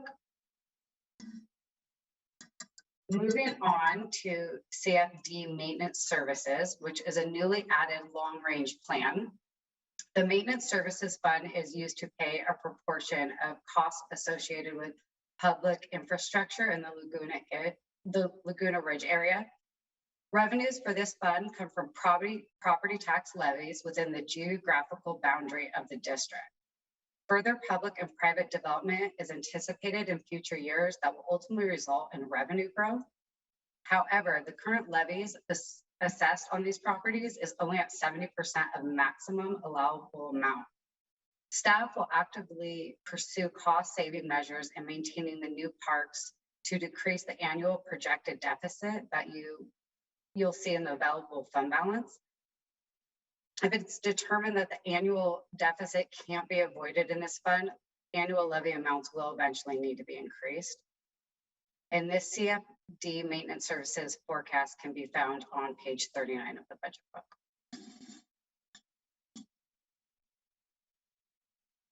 Next, we will look at the drainage fund. Key capital projects in the 5-year plan are Laguna Creek and White House Creek corridor, bond medium storm drain improvements, annual storm drain repair and upgrades, arterial road rehabilitation and bike lane improvements, and the railroad property improvements. The interfund loan, which you'll see at the bottom of the table, is due to the city receiving an advanced funding agreement with Caltrans, which allowed the city to construct projects without delay. This interfund loan principal is scheduled to be paid in full this next fiscal year. The drainage fund, as you notice, has a significant fund balance available. And while carrying a healthy fund balance is an important way to safeguard the city and provide for the ability to perform emergency drain system upgrades and repairs if necessary.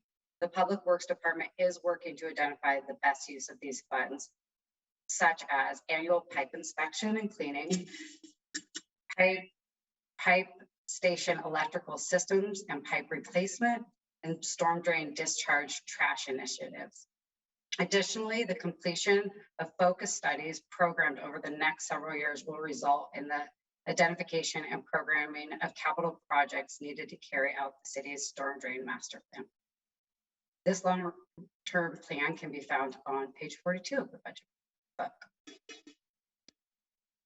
And then the last long-range plan we'll look at is recycling and waste. This fund also has a significant available fund balance.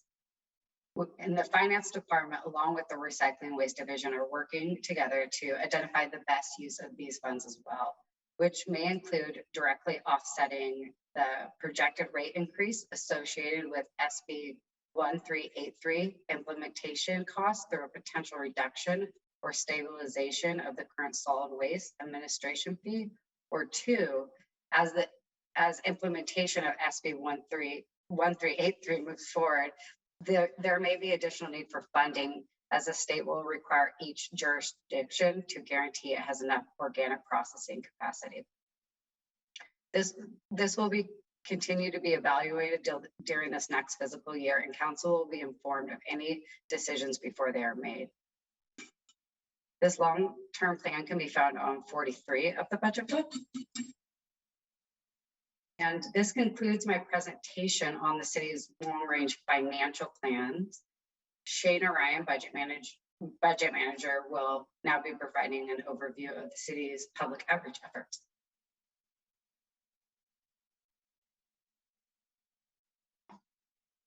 Shay, Hand raised from Darren. Yeah, Yes. thank you, Shay. And Maria, appreciate the information. Yes. I have a question on back to the drainage fund long range, and perhaps it may be better directed at Public Works. But the key projects, there's some capital projects in there, but I was wondering if was there anything planned in the lakeside Laguna West area, since that's got some known storm drain issues in that area. Hey, Darren, this is Jeff Warner, Public Works Director. Thanks for the question. Yeah. So we definitely have some maintenance activities programmed in that area. We have some major activities, including some of the flat gate repairs. And we do have Sean Gallagher on as well, who can speak to some of that. But there's nothing significant that I can think of. Sean, you want to weigh in on that? I think probably the most significant, this is Sean Gallagher, Operations Maintenance Manager. The significant project we have in that area upcoming that we're in the planning phase right now is the electrical and pump upgrades that we'll be doing to the 3 west side pump stations that service kind of the Laguna West, Lakeside, Stone Lakes area. Okay. Most of those have reached their kind of end of life. And so it'll be a kind of a major overhaul of that infrastructure. Okay, got it. Thank you very much. I'm glad that that's considered. Okay, appreciate it. All right. Any other questions on the long-range plans before we move to the next segment? Hearing none. Please continue. Okay, so thanks, Maria, for presenting those. So on to talk about some public outreach efforts that we've done in the last couple of weeks. So basically at the May 26th council meeting, when the city manager presented the proposed budget, we received feedback from mayor and council that, to try to raise awareness, essentially, of the fact that there's a public hearing being conducted tonight on June 9th to recommend an adoption of the budget and the CIP. So in the last couple of weeks, we've coordinated with the Public Affairs Division in the city manager's office to try to accomplish some things. So this first couple of bullets has to do with email blasts. So we have a couple of email blasts that went out. One is the week at a glance. In the week at a glance for the May 31st blast, there was a section about this public hearing and about the budget. That went out to 1,300 recipients. And then also in our budget email listserv that we have, it went out to 200 recipients. So a total of about 1,500 recipients. And out of all of those, approximately 600 recipients opened the message that had to do with the budget. Now, onto the virtual outreach. And when I mean virtual, I basically mean apps, right? So Nextdoor app, over 1,600 digital views of notifications about tonight. And then on Facebook, we reached 990 people. We did get some attention in some print media over the last couple of weeks. There was an article about the budget in the Elk Grove Citizen that came out on the 4th, and then also in the Sacramento Bee on the 3rd. So those are always pleasant to see happen. And then our senior budget management and budget analyst, Nathan Bagwell, he reached out to our citizen-led commissions and committees, to the liaisons, to spread the word to constituents about tonight's public hearing, and also provide information like links to the budget, and we provide a link also to the presentation, the slides from the 26th as well, so they could see the proposed presentation. So that went out there. And, you know, we had a good discussion too with the public affairs manager about, you know, getting a little more proactive and ahead of the game next year when it comes to budget, or in the next biennial budget, about doing some outreach kind of further ahead of the public hearing. So, for example, putting something in the spring newsletter, the quarterly newsletter that goes out to citizens, and including that in the spring about the upcoming hearing date, and then also some more social media outreach further ahead. And then another thing that we're considering is doing some more focused engagement, where we're looking at areas of interest in the budget when it comes to what impacts residents. So, for example, you know, the development services area or the public works area, homelessness, nonprofit engagement, and gaining some interest in things that might matter, and doing it on a more individual basis throughout the year.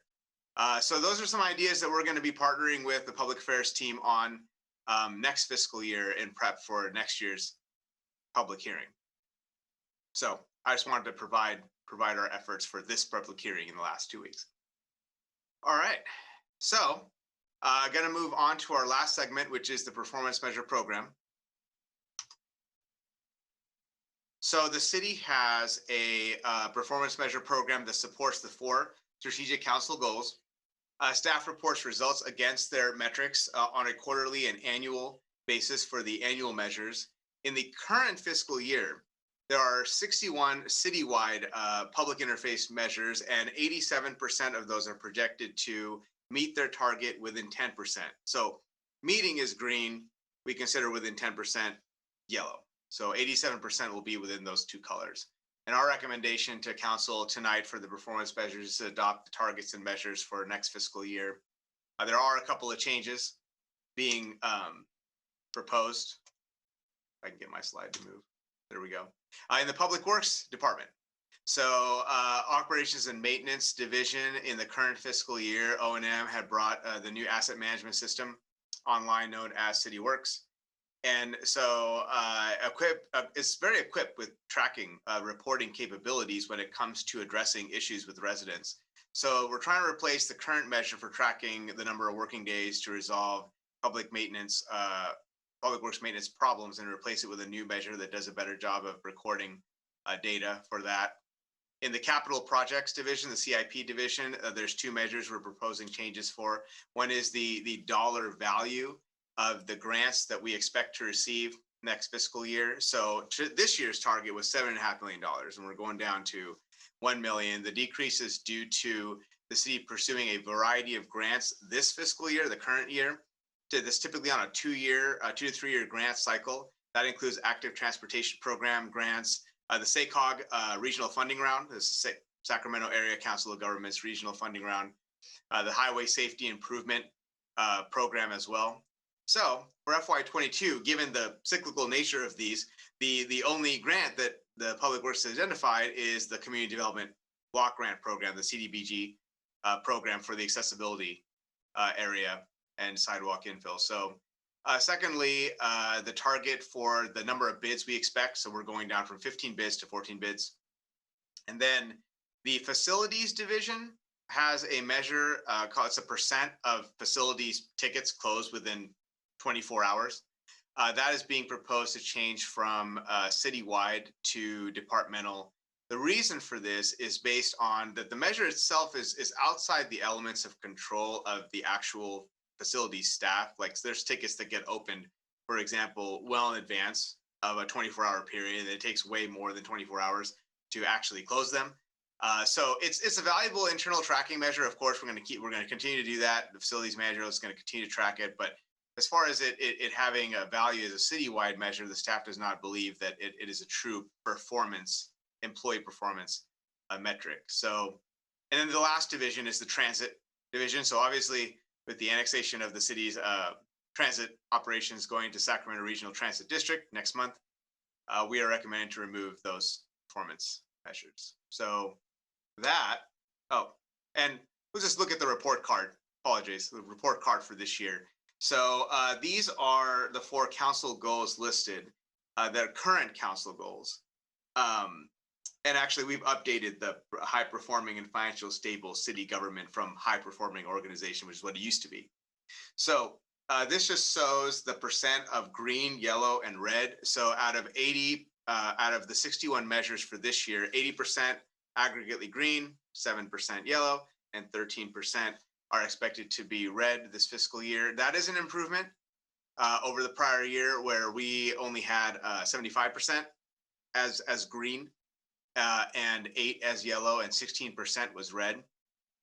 So with that concludes the overview of the performance measure program and of my presentation. At this time, I would like to go ahead and invite Mayor and City Council to go ahead and open up the public hearing, conduct the hearing, and consider resolution adopting the budget for fiscal year 21-22, capital improvement program for fiscal year 21-22 through 25-26, annual appropriations limit for next fiscal year, and the FY 21-22 investment policy.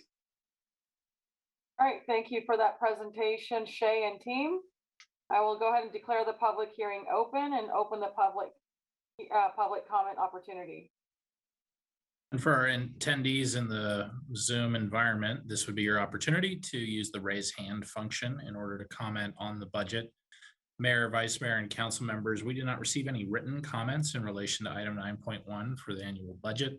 And as I'm looking over the list, I do not see any raised hands from any of our participants in the attendee audience in Zoom. So that would conclude our public comment for the item.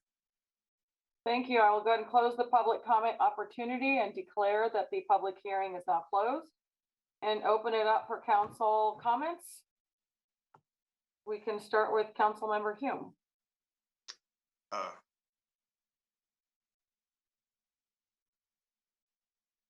I heard an was there anything else to be added? Councilmember Soon had his hand raised. Oh, I'm just now seeing it. No, it's okay. You go ahead, Councilmember Hume. You called it Hume first when I was putting it up. It's okay. Thank you. Okay, well, hang tight, Darren. Don't even bother putting yourself on mute. Shay, thank you. Shay and Maria, thank you both for the excellent presentation. You know, I sometimes am a wet blanket when it comes to the way that the city was able to fare during the pandemic relative to, you know, how our Main Street businesses may have suffered. But it is nonetheless heartening to see us in such a good financial position with such healthy fund balances, able to be sure that we can keep up with current demands, as well as try to, as was mentioned, be proactive at some of the things going forward. So I credit you. I know it's been a difficult transitional year with a changeover in the department, and I credit the entire executive team for helping inform this budget, and just you know, it's good to not have to worry about keeping the lights on. So thank you very much. Now we'll go to Councilmember Soon. Thank you, Madam Mayor. And Councilmember Hume, you didn't sound like a wet blanket. I mean, that's very much some good mindfulness there. I share and empathize with what your sentiments.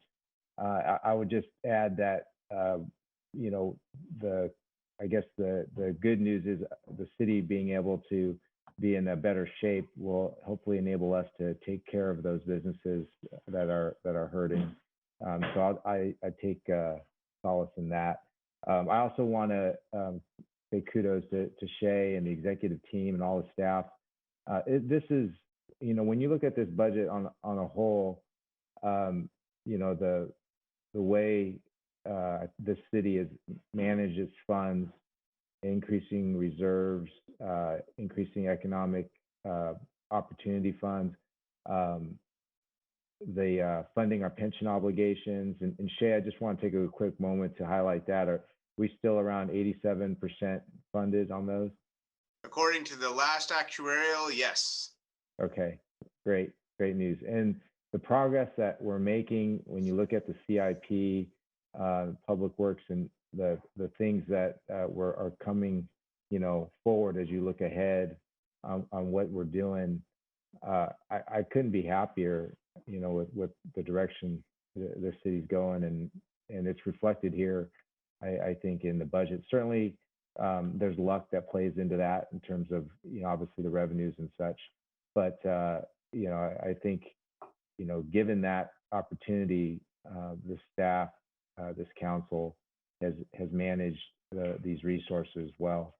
So I would move to adopt this tonight. I don't know if Councilmember Hume made the motion, but I'd move to adopt this tonight. Thank you. I have a comment, Mayor. I'm sorry, I don't know how to raise my hand on this thing. So, No worries. Shay, you know what? I appreciate this. I actually really enjoy when we discuss the budget and get to vote on it. And I was a little afraid with the pandemic and a little nervous on how this is going to come out. And agree with everything both Councilmember Hume and Soon said. But you talked a lot about the outreach in the community. And, I want to let you know that since I've been on council, we've always tried to get outreach from the community. I know that you try in every way to get it out there, and it's hard because folks don't necessarily understand it as much. And so maybe making it simplified a little bit more.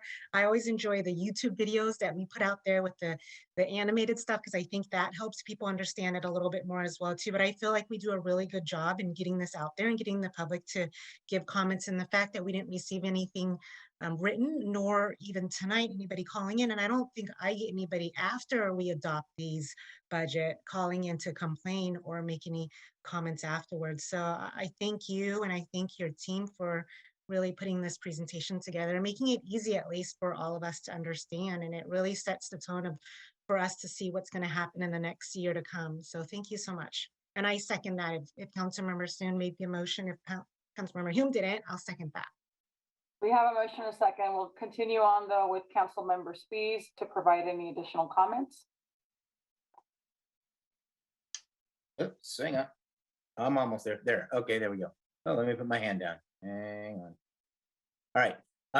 So first, Mr. Narayan and Ms. Phillips, I want to say thanks a lot for a very concise presentation. There is a whole lot of work. I mean, this, right? But everybody else, there is a whole lot of work that goes into this to get it condensed down into 15 or so slides and to have them presented very concisely. I appreciate that. It was fantastic. Thank you. What I do want to do though is I want to kind of throw a little bit of a softball or curveball, the way, depending on how you look at it, to Public Works, because one of the things that's important in this budget is things that are in the CIP. And so I just want to ask whoever it is who wants to answer it at Public Works, can you give me the one or the two Public Works items in the CIP that we're going to see this year that residents should be excited about? It's going to make their life better. It's going to make traffic faster. It's going to make people safer. What's that one or two thing? So I'll go ahead and jump in there, Councilmember Spies. This is again, Jeff Warner, Public Works Director. So we have several projects that we're excited about. We're finishing up the Old Town Plaza, which Mr. Mendenhall showed in his presentation. It's looking great. The roof is on the pavilion. We're also finishing up the preserve at District 56. That's slated to open sometime around October, certainly before the end of that month. And so that is a large park area just south of our aquatic center. Many amenities there, from playgrounds, amazing playgrounds, by the way, barbecue pits, picnic areas, and the amazing lake that's going to be there with overlooks and bridges. It's great. The other things are two major roadway projects where we're kicked off construction of Camerer, actually with the full road closure this week. So that's going to be closed for about 6 months, but it's going to be done in about 6 months. So that's the good news there. And that's going to improve safety as well as mobility along Hammer for our vehicular traffic. And then right next to that, on the other side of the freeway along Grant Line, we're widening the road to 4 lanes through there. And that's from Waterman to Bradshaw. So that's also going to improve our vehicular mobility. And then looking ahead, we're very excited. We received approximately $15 million in grant funds that we're compiling to do some major intelligent transportation system projects along Elk Grove Boulevard and Bond Road, and upgrading our technology to be more efficient in the way we manage traffic on those roadways. So we are extremely excited about that project as well. That will make traffic flow more smoothly. I'm not sure it'll increase speeds, but definitely make it flow more smoothly for everyone. Awesome. Well, thanks. I appreciate you bringing those items up. I mean, like I said, there's a lot of big numbers in the budget, and it's really nice to be able to say, look, this is the big number, and this is what that big number is doing for you, the resident, right? That's in the end what it's all for. So thank you very much, Shay. I appreciate you, and I'll turn it back over to you, Mayor. Thank you. Thank you. Thank you to my council colleagues for your comments. I will also echo a lot of the same sentiments as well. Thank you for the additional questions, Councilmember Spies. I want to recognize your work and as it relates to public outreach efforts, in particular, the focused engagement, because it's one thing to provide all of these avenues as opposed to actually trying to get meaningful feedback and engagement, which requires those extra efforts. And I think you'll probably see some better results through the focused engagement. I can tell you in the last, 8.5 years as a school board trustee, getting community feedback, it's always challenging because we provide, but it's really more of, we're providing a lot of notices, but to get that engagement, to get that feedback, it's more than just providing it on the website, on Facebook and the news articles. So I think you're on the right track with your focused engagement. In addition to, I'm sure, other outlets that you'll explore over the year. They have an entire department called the Office of Family and Community Engagement, whose sole purpose is to get that feedback, to get that meaningful engagement. Because again, going back to what I said at the last council meeting, budgets reflect our values, and we want to make sure that the values of Elk Grove, not only through their representatives, but they have a true opportunity to be involved and be engaged. So I look forward to being a part of those discussions over the next year to get more meaningful engagement. But what you have here is a very user-friendly, easy to understand presentation, which I think is very important for those that are watching or may watch in the future. To get this, what could be very difficult information to digest, you've provided in a very meaningful and easy to understand format. So thank you for that, and thank you to the entire team for the presentation and all the good work that you do. Thank you. So we do have a motion and a second, clerk. And with that, we will move to the roll call vote. I will start with Councilmember Spies. Yes. Councilmember Huang. Aye. Councilmember Suen. Aye. Vice Mayor Nguyen. Aye. And Mayor Singh Allen. Aye. And with that, the resolution of item 9.1 for the budget will pass 5-0. All right. Thank you, Shay. We will go on to our next item.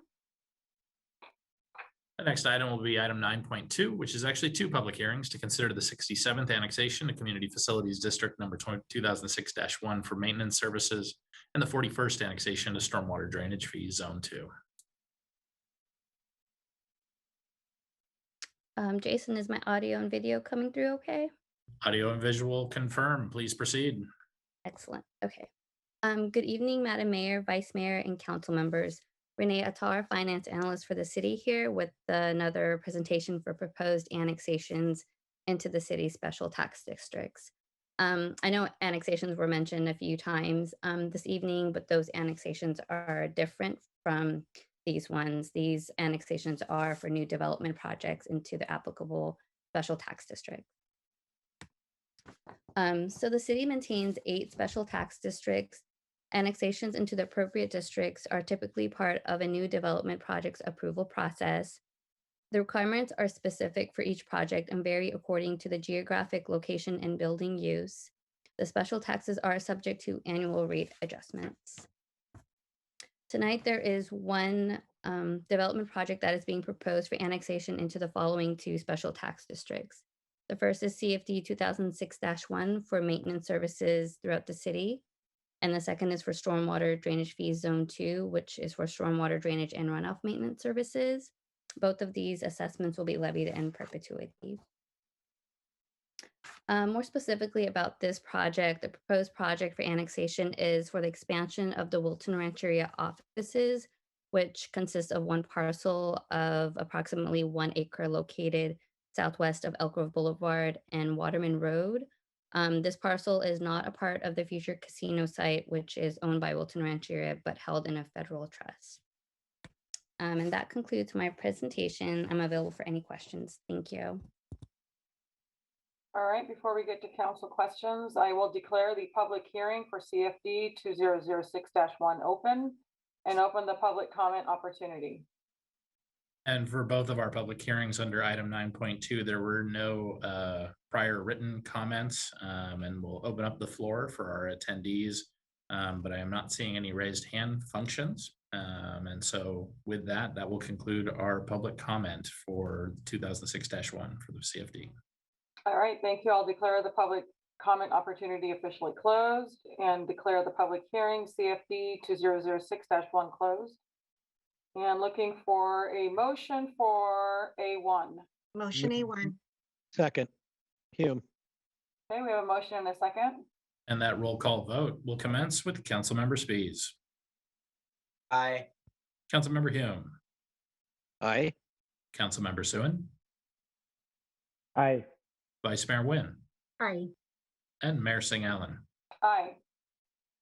The resolution of motion A1 will pass 5-0. All right, can I request the results of the ballot tabulation? Certainly, of one possible vote, one affirmative vote was cast authorizing the city of Elk Grove to levy a special tax at the rate apportioned and described. The measure passes with more than 2/3 of all votes cast in the election in favor of the measure. A resolution declaring the results of the election is available for council consideration. I can hear the smile in your voice, Jason. It was a nail biter. I will move the resolution. Second. We have a motion and a second. And that roll call vote will commence with Councilmember Spies. Aye. Councilmember Hume. Aye. Councilmember Suen. Aye. Vice Mayor Nguyen. Aye. And Mayor Singh Allen. Aye. The resolution of motion 5-2 will pass 5-0. All right, motion A3. So moved, Hume. I would ask Councilmember Hume if you could read that ordinance for us. I will defer to somebody who has the agenda in front of them.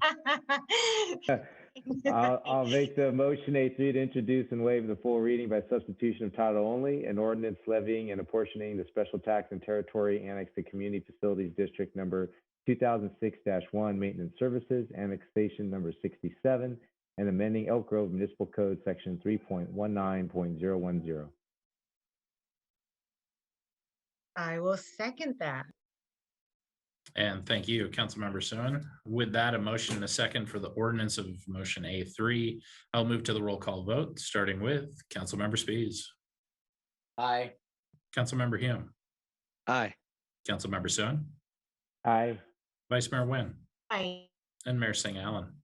Aye. The ordinance of motion A3 will pass 5-0. All right, next item, I'd like to declare the public hearing for SWDF Annex 41 open and open the public comment opportunity. And again, no written comments under item 9.2. And as I look over with our Zoom participants, I am not seeing anyone clamoring to raise their hand for this item. And that will conclude the public comment as I see no hands raised for item 9.2, the second public hearing. Okay, I will close the public comment opportunity and declare the public hearing for SWDF Annex 41 closed. And request, all right, well, let's, do I ask for your results before the motion? I will gladly give the results of the ballot tabulation before we move to the motion. So there is no majority protest of one possible vote weighted according to the proportional financial obligation for the property. One affirmative vote was returned. The ballot approves the proposed assessment and the proposed inflation adjustment limit described for the parcel identified in the ballot. A resolution determining the levy assessments in the district is available for council consideration. All right, thank you. Motion B, please. Motion B. Second. Hume, second. All right, we have a motion and a couple of seconds.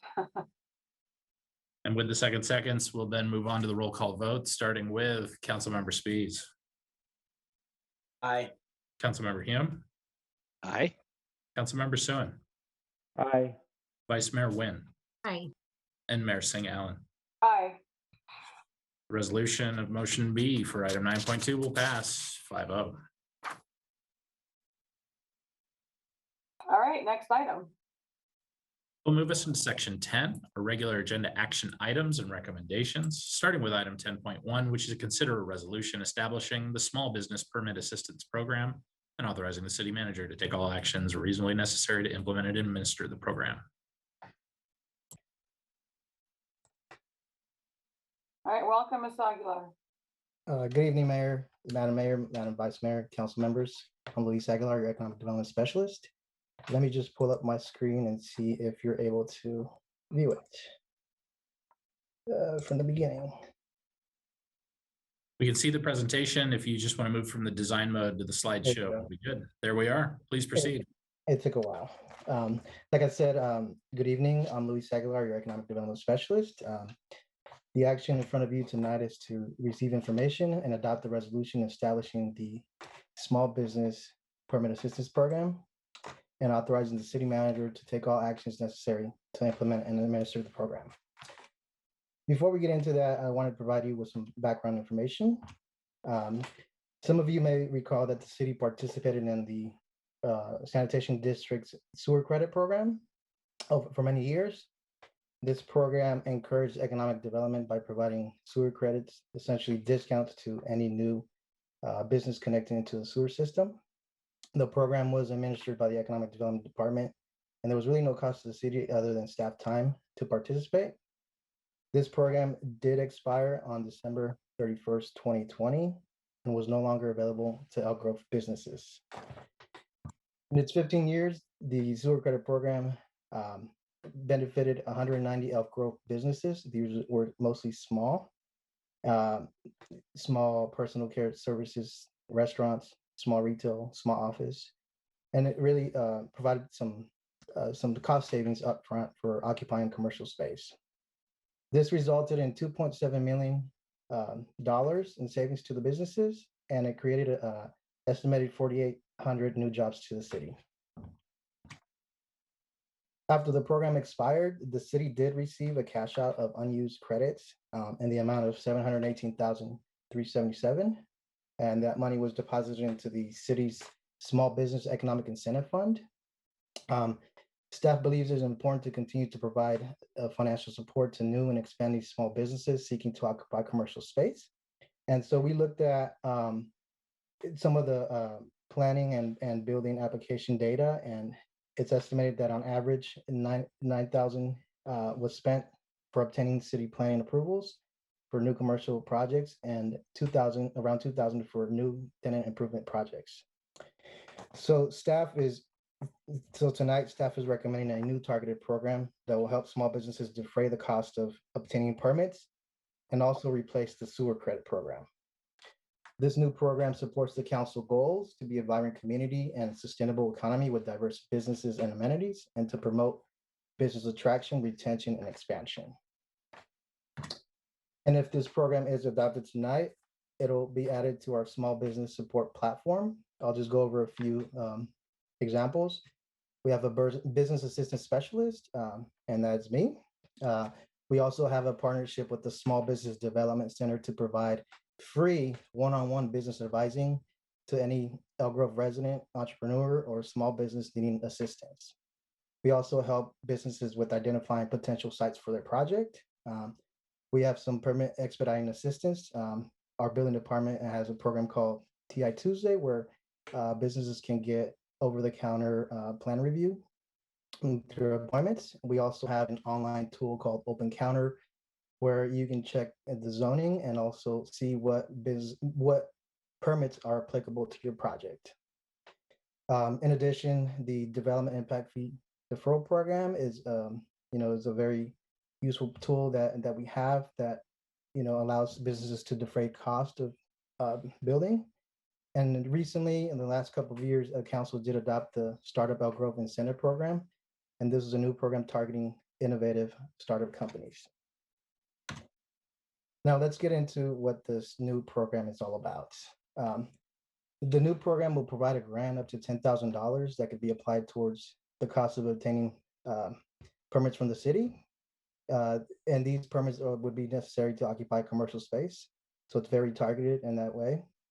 The grants will be provided in the form of a credit and not really paid directly as a cash to the grantee. So essentially the funds will not leave the city. For the purposes of this program, we identified small businesses as an existing or new for-profit or nonprofit business with no more than 20 full-time equivalent employees and projected annual revenues of less than $3 million. And in terms of eligibility, the business must occupy or plan to occupy commercial space. Again, this is very important. It's targeted for that use. Have a current planning or building application with the city for their commercial space. Be registered with the Secretary of State. Be licensed with the City of Elk Grove. Meet the program definition for small businesses that was described earlier. And I did want to point out that nonprofit small businesses would be eligible for this program. Businesses that wouldn't be eligible include home-based, gig economy service providers, mobile vendors, political and religious organizations, online-only vendors, or businesses that have 3 or more locations. Now, in terms of the process, the applications will be accepted on a rolling basis. Given that funding is available, the city manager or authorized designee will make all final determinations on eligibility. Applicants awarded a grant would be required to enter into an economic incentive agreement and that will include some repayment provisions. In certain circumstances, if the business fails to not open, so we have some protections there. Again, the recommendation here is for council to adopt the resolution establishing the Small Business Permanent Assistance Program and authorizing the city manager to take all actions reasonably necessary to implement and administer the program. There's no initial impact to the general fund other than staff time. The program will be funded through the cash received from the sewer district.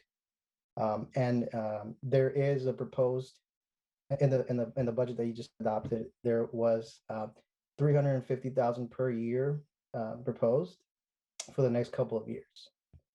Now, council could elect to not establish the program. Staff recommends that council does not take this action because it will not further the council's goals and economic development strategy related to small business support. This concludes my short presentation, and I'm available for any questions. Thank you. Before we get to the questions, I will open the public comment opportunity. And Mayor, Vice Mayor, and council members, there were no prior written comments for item 10.1, but we do have our attendees in the audience who'd like to comment on the item. I'll do the share screen to pull up that speaker timer now. Thank you. I will ask Mr. Aguilar, I think you'll have to thank you. You read my mind.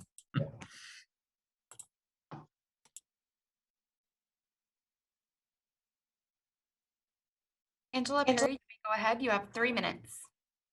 Thank you so much. Mayor Singh Allen, nice to see you. Vice Mayor Nguyen, nice to see you. Council members and staff. Thank you for allowing me some time tonight. I'm Angela Perry, President and CEO of the Elk Grove Chamber of Commerce. First, I'd like to thank you for your kind words during Bob's presentation earlier. It's been a joy working with the city, and we look forward to a continued partnership. As we enter into this time of economic recovery, small business financial assistance will be critical. The former sewer credit program was extremely helpful for startup businesses, particularly restaurants, and we're sorry that it has run its course. The Small Business Assistance Program presented tonight appears to offer a wider range of assistance, which would be helpful to startup businesses in a variety of industries, and the Chamber of Commerce Board strongly supports the program as presented. We commend staff on an excellent program, and we're here to help implement it should it be approved in any way. Thank you so much for your time tonight. Thank you, Ms. Perry. Any other comments? And looking over our list of participants in the Zoom environment, I see no other raised hands. It's only from our council members that have some hands that are raised in order to ask questions, but that would conclude our public comment on item 10.1. All right. I'm good. I'll close the public comment opportunity. Am I echoing on your end? Okay, I think it went away. All right. All right, I will close the public comment opportunity and open it up for council comments. I did see Council Member Hume's hand raised first, so we'll start there. Thank you, Madam Mayor. I cannot support this program enough. Serving on the Sanitation District Board and the Sewer District Board, I was sad to see the sewer credit program come to an end, as was just mentioned. That was a very tangible way of offering relief to businesses that are navigating a difficult time and trying to figure out how they're going to bridge the gap between dream and reality when it comes to launching or expanding. However, if you're going to end a program, it sure is nice when it comes with a financial windfall that allows you to continue to put that money towards good use and intended purpose of helping these small and nonprofit businesses get their foothold. So that's good. And I got to say that I'm just really happy to see this program being used. And I would just remind us that although we have things like TI Tuesdays and Permit Simplicity that are looking at running more efficiently, just that we're always mindful of the fact that there's a time value to money as well. And so while this is a great financial incentive and help, I know Luis and you and Rachel and Daryl can be helpful in ways of helping to make sure that navigating the process isn't onerous as well. So I would be enthusiastically in favor of moving this item. All right, we have a motion. I will go on to council comments from Councilmember Spies. Thank you, Madam Mayor. There in society today, we've been having a lot of conversations about removing barriers and equity, and this is one of those programs that does that. It can remove barriers and it can help with equity, and I think it's a fantastic program. I guess the one thing that I would ask is that let's not let this be one of those programs that people don't know anything about. We've got to do more on this one, to do outreach to those communities who wouldn't normally get the message through maybe our English language newsletters. But I would really like to see some targeted advertising to some of those community members that could really use it. So fantastic program. I support it. I'd love to second it. Thank you very much. And Mr. Aguilar, thank you very much for putting this together. I think it's fantastic. And we do have a motion and a second. I will continue on with Councilmember Sun. Thank you, Madam Mayor. First, I want to commend Luis and the entire economic development team on continuously trying to be innovative and find ways to make it cheaper and easier to do business in our city. So this is a great program. I also wholeheartedly support it. I just want to take this moment as we're talking about economic development, just to tie to a greater thread of whether it's cost of business or cost of housing, these permitting fees for sewer, water, that while very much needed, contribute to the cost of the housing and business. And we just need to be cognizant of that. And the $2 billion Echo Water project from the sewer district, water treatment plants, all these things go into these costs. and it's an issue that we can't ignore. So, but again, I'm gonna support this program tonight. Thank you very much. Thank you, Vice Mayor Nguyen. Thank you. I just realized how to raise my hand. I looked down Okay, I onto the just right-hand assumed corner. you would wanna speak. I want to thank you too for this. I agree with what Miss Angela Perry said, and that was that as one ended, it's nice to see the team come up with another program for our small business, and this is really innovative. So kudos to you, Mr. Aguilar, and the team for coming up with this. And I definitely support this and look forward to more innovative ideas like this as well too, to help our small business here in our city. Thank you, and I echo all of the same comments, but I will reiterate because something like this is just so powerful and strong. So I do want to thank you, Mr. Aguilar.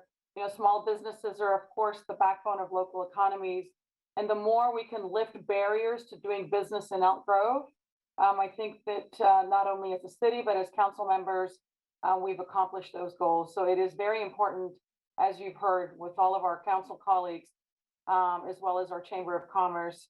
I definitely want to focus in on some of the comments made by Councilmember Spies and echo that even in our Economic Recovery Task Force, one of the comments that we discussed over and over and over was sharing the information that we have in a very meaningful and tangible way, where it's not just provided on a website or in a survey or an e-blast, but really do that extra outreach that is necessary so that we can reach all those that need it, not just those that have access to it or heard about it, but really in a meaningful way. And we can do that either through direct mailing as one additional avenue, sending out postcards to our businesses, and looking at other opportunities for sharing this information.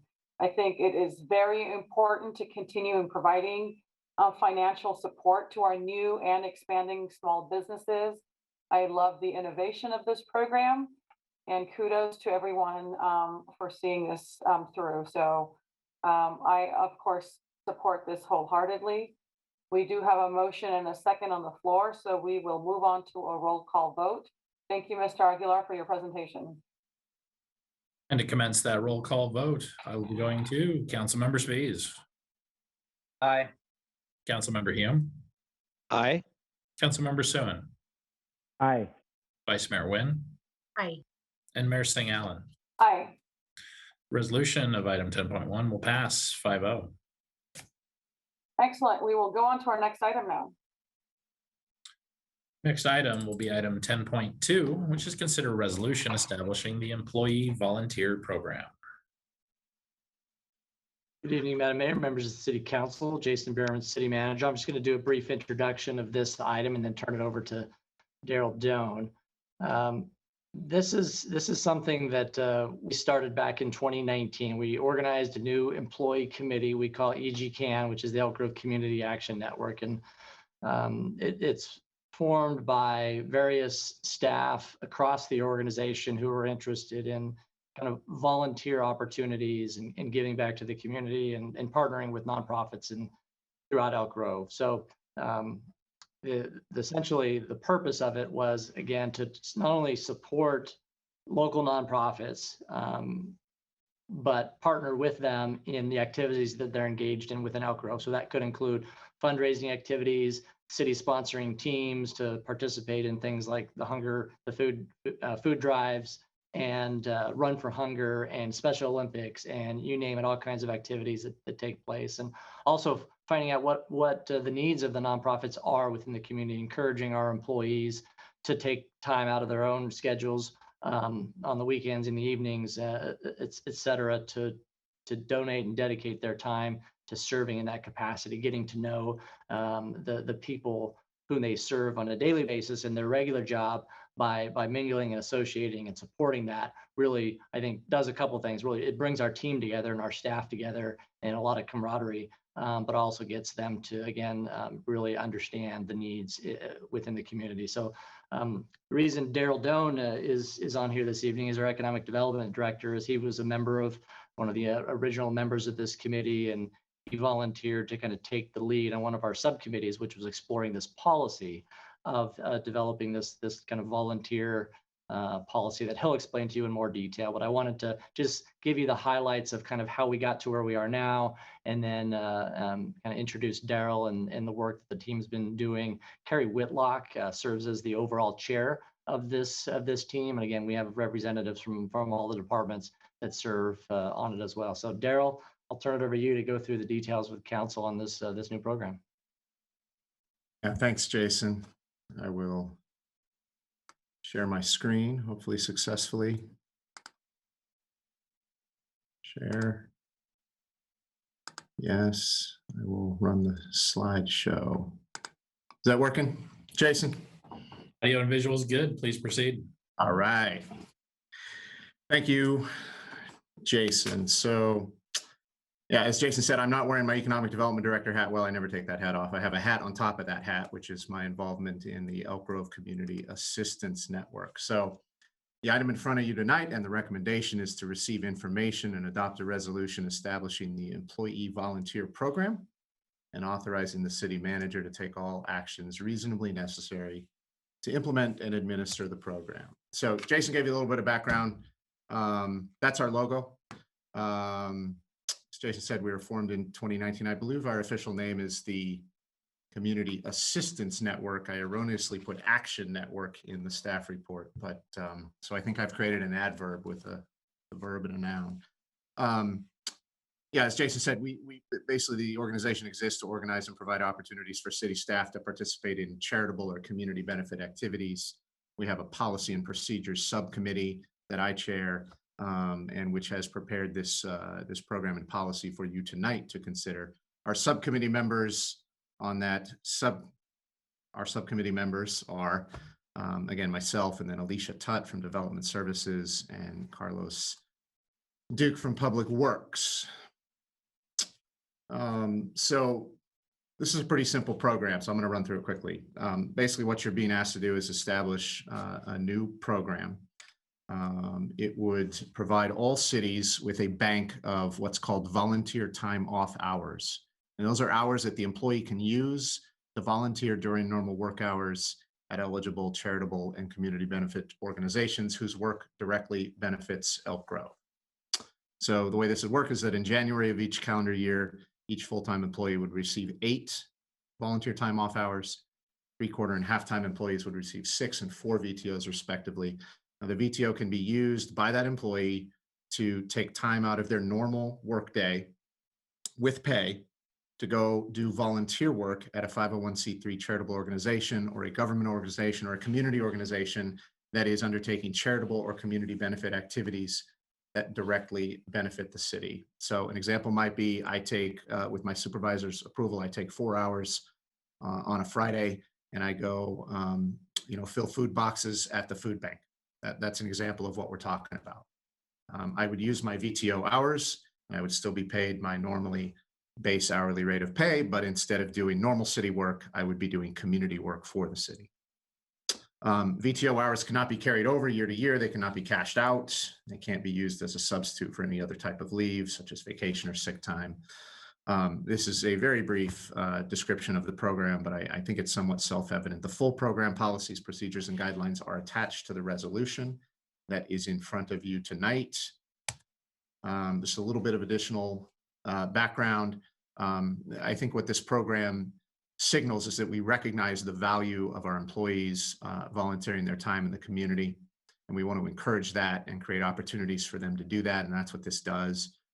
We also know that charitable and community benefit activities enhance the quality of life, and so it should be our job to support them, both literally and figuratively. And we also know that a program like this, because we've done our research in other organizations, both private and public, it has helped to improve employee satisfaction and engagement. It will help us attract and retain quality personnel. It'll certainly raise the profile of the organization as our employees are out and about doing charitable and volunteer work. And it will provide valuable volunteer capacity in the community. In fact, I would be remiss if I didn't mention that just a couple of weeks ago, I think on May 14th, we had about 30 employees who went out into the community with t-shirts on, EG Can t-shirts, and we cleaned up a park. in partnership with Habitat for Humanity and the Community Services District. So we're already doing great work. That was a city organized event, so we didn't use VTO hours, but it would be much more powerful if we continued to do that. But plus, we had people sort of as free agents going out and doing community volunteer work. So that's a little sidebar there. My final point is that in preparing this program for your consideration, we did evaluate a number of programs from around the country, Cincinnati, Columbia, Denver, Maryland, San Rafael, and Walnut Creek. This program, the one we liked the most, was Walnut Creek's program. It was very well done. This is very similar to that, and it's closely modeled after that. So my recommendation for you tonight, or our recommendation, is that you adopt the resolution establishing the program and authorizing the city manager to do everything necessary to implement and administer the program. This has no fiscal impact on city finances other than staff time, although obviously if staff is out volunteering during normal work hours, normal city work would not be being done during that time. So keep that in mind. Alternative actions, you could elect to not establish this program, or you could provide alternative direction. And that concludes my presentation. I am available for questions and direction. Thank you, Mr. Doan. I will open the public comment opportunity. For our Zoom participants, this would be the opportunity to use that raise hand function if you do wish to comment on item 10.2. And as I'm reviewing the list, I do not see any hands being raised. And sorry for kind of jumping the gun there, but for item 10.2, we did not receive any prior written submittals or comments. And as I look over the list, I don't see any raised hands. That will conclude the public comment on this item. All right, then I'll go ahead and close the public comment opportunity. Mr. Doan, I have a quick, before I go over to my colleagues, before I forget it. On your list of, I don't remember what page, the slide, where it lists the types of organizations or nonprofits, or, just the categories. Yes. It's not your intention or your vision that political organizations is part of this. No, the policy that you are adopting prohibits employees doing political work as volunteer work. Okay, yeah, I just want that. I mean, I assumed and knew that to be true, but I just want that to be crystal clear for the public record. Yes, and so when you say government organization, what do you mean, or what do you envision? There are some examples in the resolution, the policy attached to the resolution of what that means, but examples of appropriate uses of VTO would certainly be a park cleanup day organized by CCSD, so that's a government entity, but they're doing community work, or a school playground repair day organized by EGUSD, government organization, but they're doing community work. Okay, and then my final question, I think is a great effort, is you list 501c3s. Any reason why a 501c6, so like the Elk Grove Chamber of Commerce, would not have been considered for this work? Because they are not a public benefit charitable organization in the strictest sense of the IRS code. Any further explanation of that, I'd need to turn to my attorneys, but the other policies, my attorney, the other policies we looked at limited it to 501c3, so we thought that makes sense. But it does include groups like the Food Bank, Friends of the Animals, or Stone Lakes National Wildlife, etc. Okay, I just, again, it's for the public record, because for those who may not understand the nuances, 501c6 is also, in addition to the public work or the great work that they do to improve the life and small businesses in the city of Elk Grove, they also engage in active lobbying. Correct. And there's political action committees. So I just wanted that to be known as well, if it's not readily known. I personally don't have any further questions. I think it's a fantastic effort. I don't see raised hands, but I'm going to assume there will be some who want to talk. Okay, I see Councilmember Sun. The floor is yours. Thank you, Madam Mayor.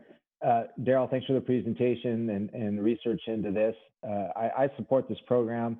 I just had a quick question. I didn't catch it during your presentation. You mentioned in a survey that seems to be leads to better employee satisfaction. Was there any particular survey from our employees? I mean, do they really want this, support this? I know they participate. Some participated, but is there is there just an overall consensus that this is really desired. Yeah, I think we have no, I'm not aware if we surveyed our employees about their willingness to use this kind of program. We certainly have 30 employees that are actively engaged in EG Can that want to use this program, and I think that's probably sufficient to launch it. But I also suspect that if we have it and we market it to our employees, that employees will use it. Yeah. Okay. I think it's a great concept too. I support it. I'm going to use it. Good. Be the first one. Councilmember Huang. Thank you, Madam Mayor. I too think that this program makes a lot of sense for a lot of reasons that were outlined, more in Jason's introduction, talking about the connection between city employees and the community that they serve, and those people out serving that community with employees of the city. And so that, I think, has a lot of value, because these are people that oftentimes don't limit their volunteer hours to singular organizations or singular causes. They are very active in many aspects of our community. And so for them to have somebody over at the city that they, have met and can put a face to a name and all of those sorts of things, I think there's a lot of good value in that. I would throw down the gauntlet and say that for those who have the bandwidth, these organizations, when they're helping out the nonprofit charities, you're already getting the benefit of not being at work to do work that is fulfilling. So I would throw down the gauntlet to say that they would certainly appreciate it if you took the income earned in those VTO hours and turned right around and made that donation to that organization. Just putting that out there. Other than that, I definitely support the program. That's a great recommendation. Councilmember Spies. I certainly support this. I appreciate it. And if I can just echo on one important thing, is that when people are in service together, they learn more about each other. And I think it's important for our residents to see our city employees out working with them hand in hand. It's amazing the things that you learn from people when you're just sitting there, packing boxes at the food bank, right? It breaks down barriers to communication, and I think it's fantastic. Happy to support the program. Vice Mayor Nguyen. Sorry, thank you. Of course, I support this wholeheartedly. As somebody who runs a nonprofit organization, I can tell you that we rely on our volunteers, especially if you're a service providing organization. Your staff are busy, your team are busy providing the service that you do every day. And so when you do extra things like drive-through food distributions or drive-through flu shots or vaccines and whatnot, then we do rely on our volunteers to come in and assist in those areas. And I think the question was asked about, if there is a more positive outlook in the corporation or organization or agency amongst the staff when they do things like this. And I have to say, yes, I've heard that in many larger corporations, they do give their employees opportunities to volunteer. And when they come out and they volunteer with us for the day, they always talk about how much fun it was, how much they enjoyed it, and how fulfilling it was to be able to help the community and be able to use their time to assist the communities that are definitely in need. And so sometimes we even are able to recruit others to come join the nonprofit world and start working in our line of work as well too, because it's so fulfilling. So I definitely support this. I hope that, and I can help with this too, is that if we have a list of nonprofit organizations and some of the events or things that they have that they're in need of volunteers, that we can put out there to our employees so that they can pick and choose. Quite often there are days or during the month, there are special events that nonprofit organizations put on, and they're always in need of volunteers. So for instance, there's quite a few vaccine events that are happening that they're always in need of volunteers to be able to assist in those areas. I know there are a lot of food distributions that are happening now in addition to Elk Grove Food Bank, but there are other organizations as well that our community members do take advantage of in just right in the outskirts of our city here. So I'd be more than happy to give you a list of the nonprofits, not only in our city, but in our region that would love some assistance and some help. So thank you. Thank you. That'd be great.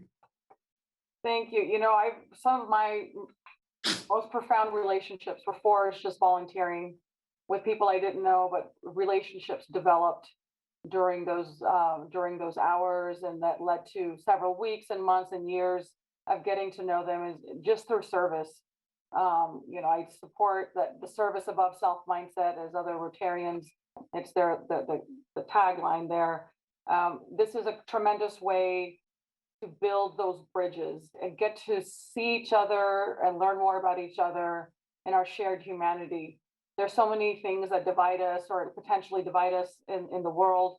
This is a great way to come together with our shared vision and goals of really working together collaboratively to improve our community and through various volunteer opportunities and nonprofits. So kudos to you and everyone putting this together in a more formalized fashion, and all the work that you've already done historically, but now, you know, having a program that also goes along with it. So just strong support. Thank you. So with that, I don't think I heard any motions yet, so. Hume, I'll move approval. Second. Okay, we have a motion and a second. And with the motion and the second, I will commence the roll call vote, starting with Councilmember Spies. Aye. Councilmember Hume. Aye. Councilmember Suen. Aye. Vice Mayor Nguyen. Aye. And Mayor Singh Allen. Aye. Resolution of item 10.2 will pass 5-0. Thank you, and we will go on to our next item.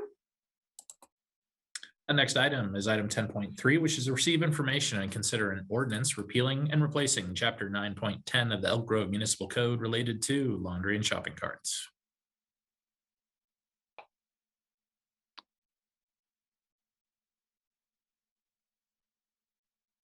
Is Rosa available? Oh, there you are. Hi. Hi. How's that looking, Jason? Excellent. You just got it into the slideshow mode, and we've got audio, so please proceed. Okay, perfect. Good evening, Mayor, members of the council. My name is Rosa Tapia. I'm your code enforcement manager. The item before you this evening is to receive information and consider an ordinance repealing and replacing chapter 9.10 of Elk Grove Municipal Code related to laundry and shopping. To provide some background, in 2000, the City Council adopted an urgency ordinance for Sacramento County ordinances to remain in effect after incorporation, creating Elk Grove Municipal Code Chapter 9.10, which provides for regulation of unauthorized use of laundry and shopping carts. State law, specifically the California Business and Professions Code, authorizes cities to impose regulations and enforcement mechanisms specific to shopping carts. Chapter 9.10 currently prohibits unauthorized removal of shopping carts from premises or parking areas of any business establishments. It also prohibits abandonment of carts upon public or private property, including unauthorized possession when carts are unlawfully removed from owner's premises. It prohibits using a shopping cart for any purpose other than its original intended use. And lastly, it is unlawful to alter a shopping cart without the owner's written consent. This evening, staff is recommending these prohibitions remain in place along with the new proposed amendment. There are some enforcement challenges encountered by staff with the current prohibitions in place. It becomes challenging and difficult for code enforcement officers to enforce, as staff is not usually able to observe individuals violating the prohibitions outlined in my previous slide. Generally, staff is left with only the aftermath of the violation, which entails abandonment and littering of carts throughout the community. Although staff has partnered directly with store managers and cart retrieval companies to report abandoned carts, carts are generally not retrieved for several days after being reported. This usually results in staff time retrieving carts and returning them to its owner in order to reduce the nuisance and potential health and safety concerns that remain throughout our community. Next, I'm going to share some pictures with you of what staff sees when they are out in the community responding to shopping cart violations or shopping cart reports. As you can see, this is a pretty recent picture, as early as April of 2021. It's a pretty high volume of carts. This would take quite a bit of staff resources to load those carts and return them to the various retailers. It's also concerning that there's a significant obstruction to the public sidewalk. So we certainly, when we see this, we certainly feel as though there's definitely a need for some amendments to our current code. Just a couple more pictures that staff has encountered. Shopping carts filled with junk and debris throughout our neighborhoods, certainly not something we want our community members seeing. Single shopping carts throughout our main thoroughfares. As you can see in the background, we have staff actively, proactively, I should say, looking for carts and retrieving them where it's feasible. Generally, it's single shopping carts that they're able to retrieve a little quicker than the large volume that you saw on my previous slide. So although many retailers employ cart retrieval services, the issue of carts being removed from commercial properties and found abandoned throughout the community remains a significant concern here in Elk Grove. Okay, the proposed amendments before you this evening entail requirements for cart identification signs. When carts have a permanently affixed sign, state law makes it unlawful to remove a cart without prior authorization. This requirement also allows staff to quickly identify who the cart owner is for noticing purposes. This amendment would also provides for revised language regarding unauthorized removal or possession of a cart. It becomes unlawful to remove, possess, alter, leave, or abandon a cart provided the cart has a permanent affixed sign. Additional proposed regulations include requirements for retailers to establish a mandatory plan to prevent cart removal from their premises when violations occur. The purpose of this regulation is to partner with our retailers and develop an effective plan to maintain their carts on their premises and in compliance with the city's municipal code. It also ensures consistency among retailers for timely retrieval of cart. This proposed amendment would provide for authority for impoundment, disposal, and enforcement. State law authorizes impoundment of carts by the city. Staff finds impounding carts rather than using city staff to return carts to its corresponding business would encourage retailers to establish a plan for proactive and timely retrieval. State law allows for disposal of unclaimed carts upon meeting the noticing and 30-day storage requirements. Having authority to dispose of an unclaimed cart could act as a deterrent to retailers who fail to take responsibility of carts and could cost them over $200 per cart, which is the average cost of a cart. The proposed amendment would also allow the city to require installation of wheel locking systems on all carts when a retailer has 10 or more occurrences in a 1-year period. And just to clarify, occurrences is any carts that are impounded in a 1-day period. So if it's 1 or if it's 10, it would still count as one occurrence. Ooh. Okay, sorry about that.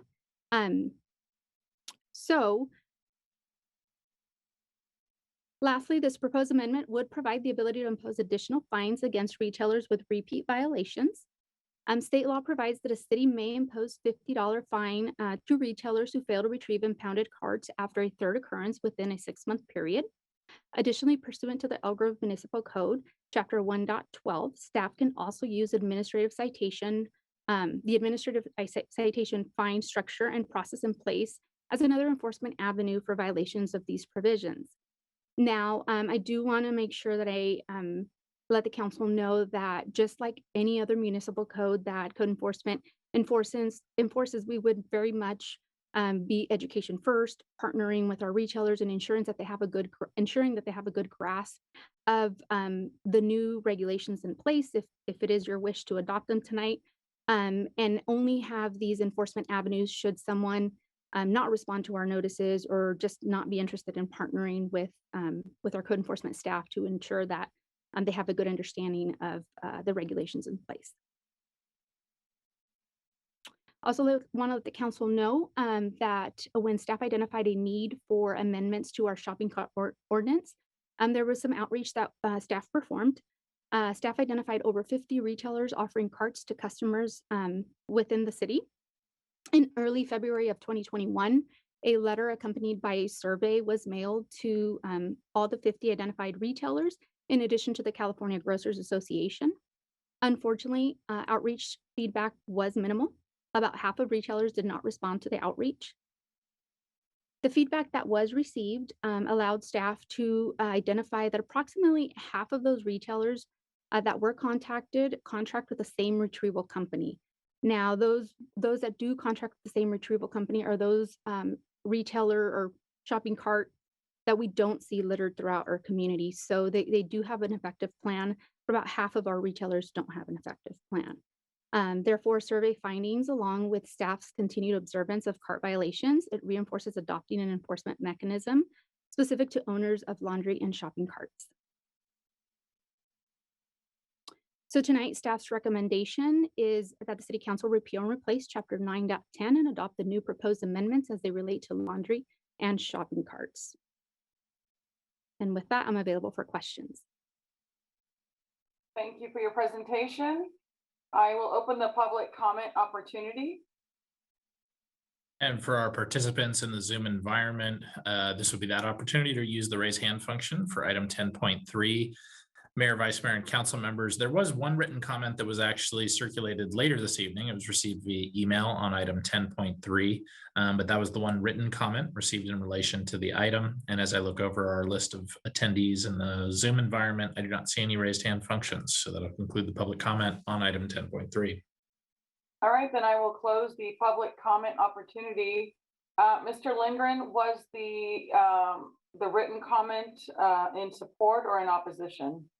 It was in support of regulation, so it was from Ms. Sharon Anderson, and just in support of, from her perspective of seeing some of these carts showing up in creek beds or on creek cleanups, but to have a stricter enforcement. Great. All right, I will open it up for council comments. I see Councilmember Hume's hand raised. Thank you, Madam Mayor, and thank you, Rosa, for that presentation. Let me begin by saying I support the concept of this change to the ordinance and the reasons for which it's brought about. Having chased down my share of shopping carts on different properties over the years, it can become a problem. However, two things concern me. One, that most of the onus of this change is put on the retailers, which it is their carts, but for a lot of these retailers who have had to make such dramatic adjustments during the pandemic at their own expense and potentially loss of revenue, for us to use this as now the opportunity to say that we need to make this change to our ordinance. I question whether or not that shows the right sensitivity or whether it's a little bit tone deaf to sort of coming out of a recovery. But then the second thing that I'd like to point out, and this speaks more to the good intention illegal activity that is occurring, if that is not too much of an oxymoron there. But in the first photograph that you showed of all those carts lined up, it looked like there was maybe an apartment complex in the background. And what I found is that oftentimes those shopping carts are used as a mode of transport for people who don't have vehicles. And so whereas we are willing to spend millions of dollars on pilot programs for electric scooters or bikes for mobility, the only source of transporting necessary goods that some people have obviously creates a nuisance and a blight and et cetera. And that's why we want to implement this. So I'm not sure where I'm going to come down on this. I'm interested to hear from my colleagues, but I just wanted to throw a couple of things out there just to think, because it's easy to just hammer this through and say, yeah, this makes sense and it's a good idea and we should do it. But I just want to throw a couple of considerations out there that perhaps we could take some time with this so that we have something that maybe works with the property owners on the receiving end of the carts, and not just put all of the onus on the retailers and their cart retrievers. So I'm interested to hear from my other colleagues, but I just wanted to kind of throw out those other perspectives. Thank you, Mayor. Thank you. Councilmember Spees. Thank you, Madam Mayor. And so I want to piggyback a little bit on Councilmember Hume's comments, because while I support this, I think it's generally good. As I saw it just a few minutes ago, though, I saw a little bit of what I consider to be a problem. First of all, we got to remember, as Councilmember Hume brought up, is that I believe that was likely, those pictures were likely on West Stockton near a big box store and that where they were taking their groceries to a apartment complex. My office is just up the street from that, so I see that on the regular. And these are folks who are not criminals, although taking a property is against, right?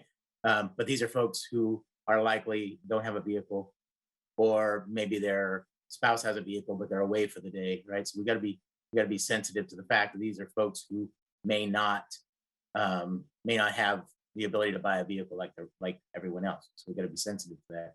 So I do understand where a business would be coming from with this, in that they're not taking the carts. But one of the things that we asked them to do is to prevent carts being taken, right? So there's a number of ways you could do it with the locking wheels, of course. But one of the ways that I'm concerned about is confrontation, right? If there's an employee who, is told, hey, part of our plan is to tell people you're not going to take that out of the parking lot. Are we being fair? Are we being equitable? That's my problem, right? So I think we need to consider that. I don't want to put a business juxtaposed against a resident because we have something that says prevent, right? Anyway, I'll park it there for now and wait and see what others have to say. Thanks. Thank you, council members. Swin. Thank you, Mayor.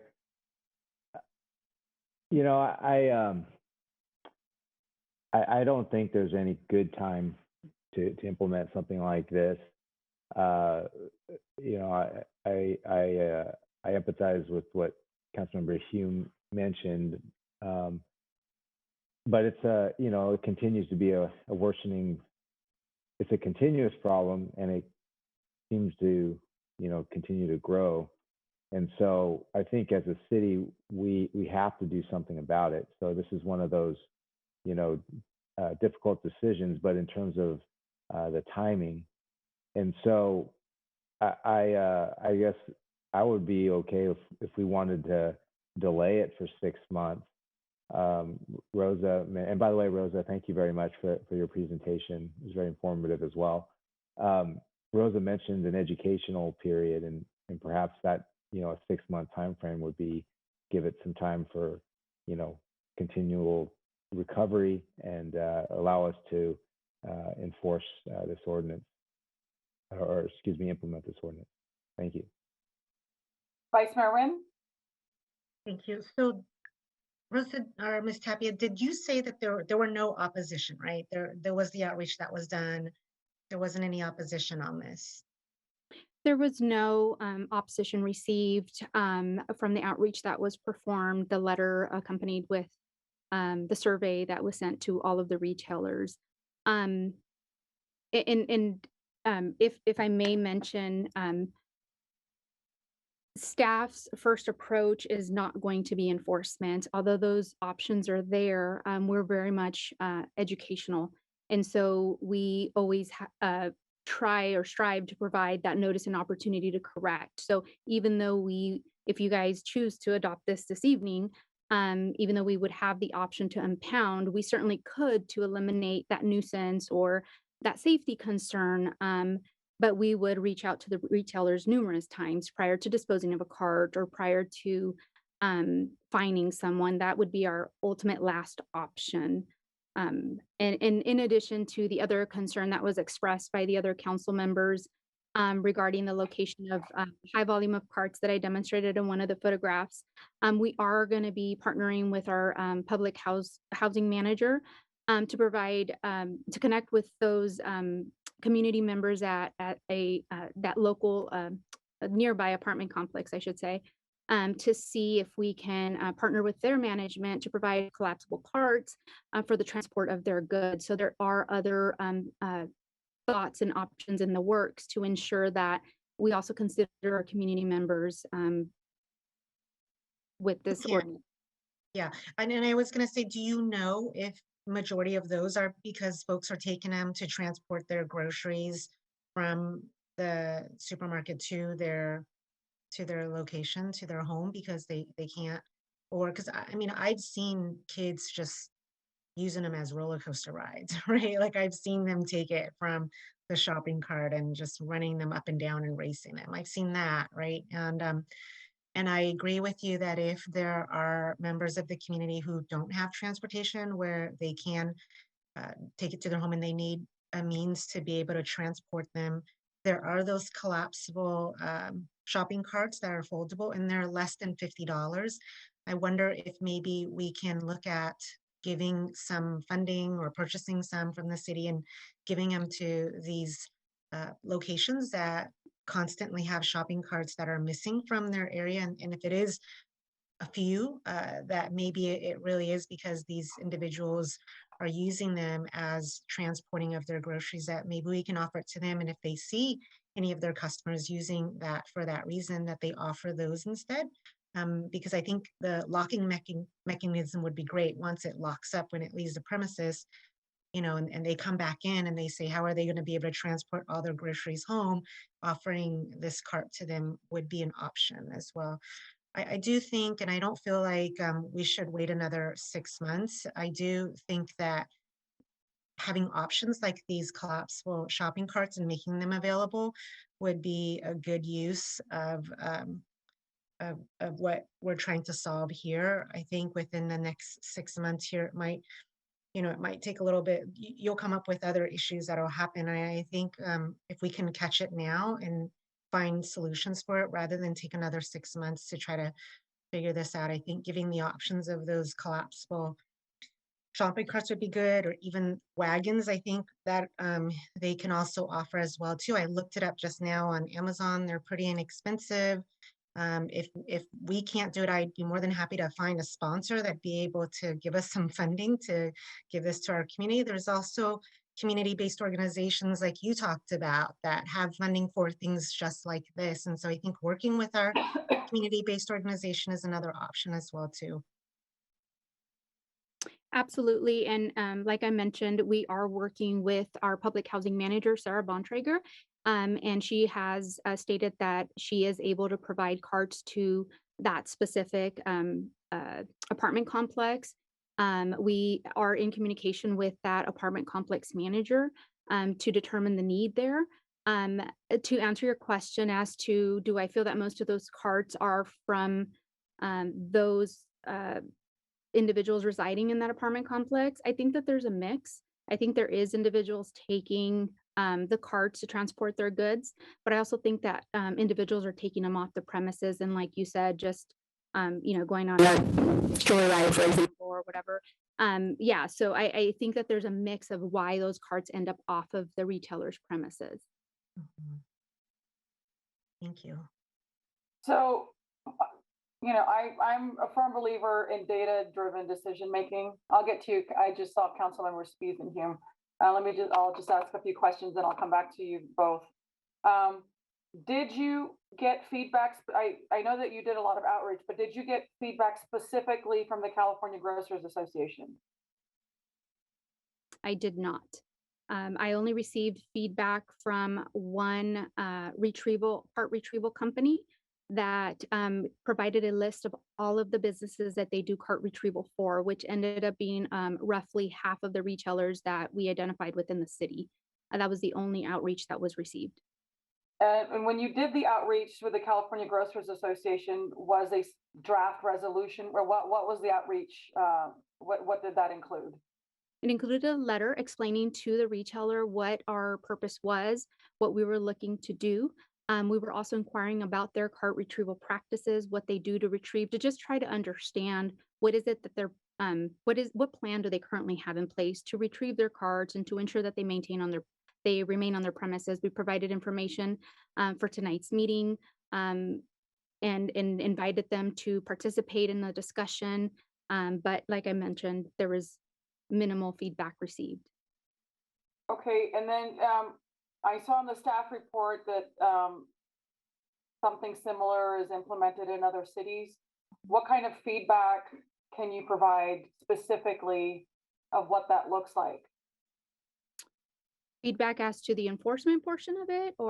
Yeah, I mean, so if this resolution is adopted and implemented in other cities, what is it? What is the enforcement? What has been the impact, the resistance, the unknowns that we don't know about? Because if it's being tested elsewhere, we should have a glimpse as to what it would look like perhaps here.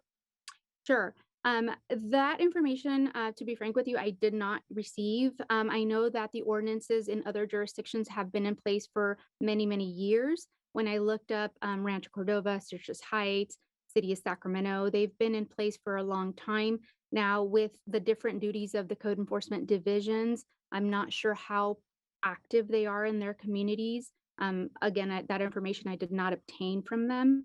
I just know that we're one of the jurisdictions within Sacramento County that does not have anything in place that specifically holds cart owners responsible for maintaining carts on their property.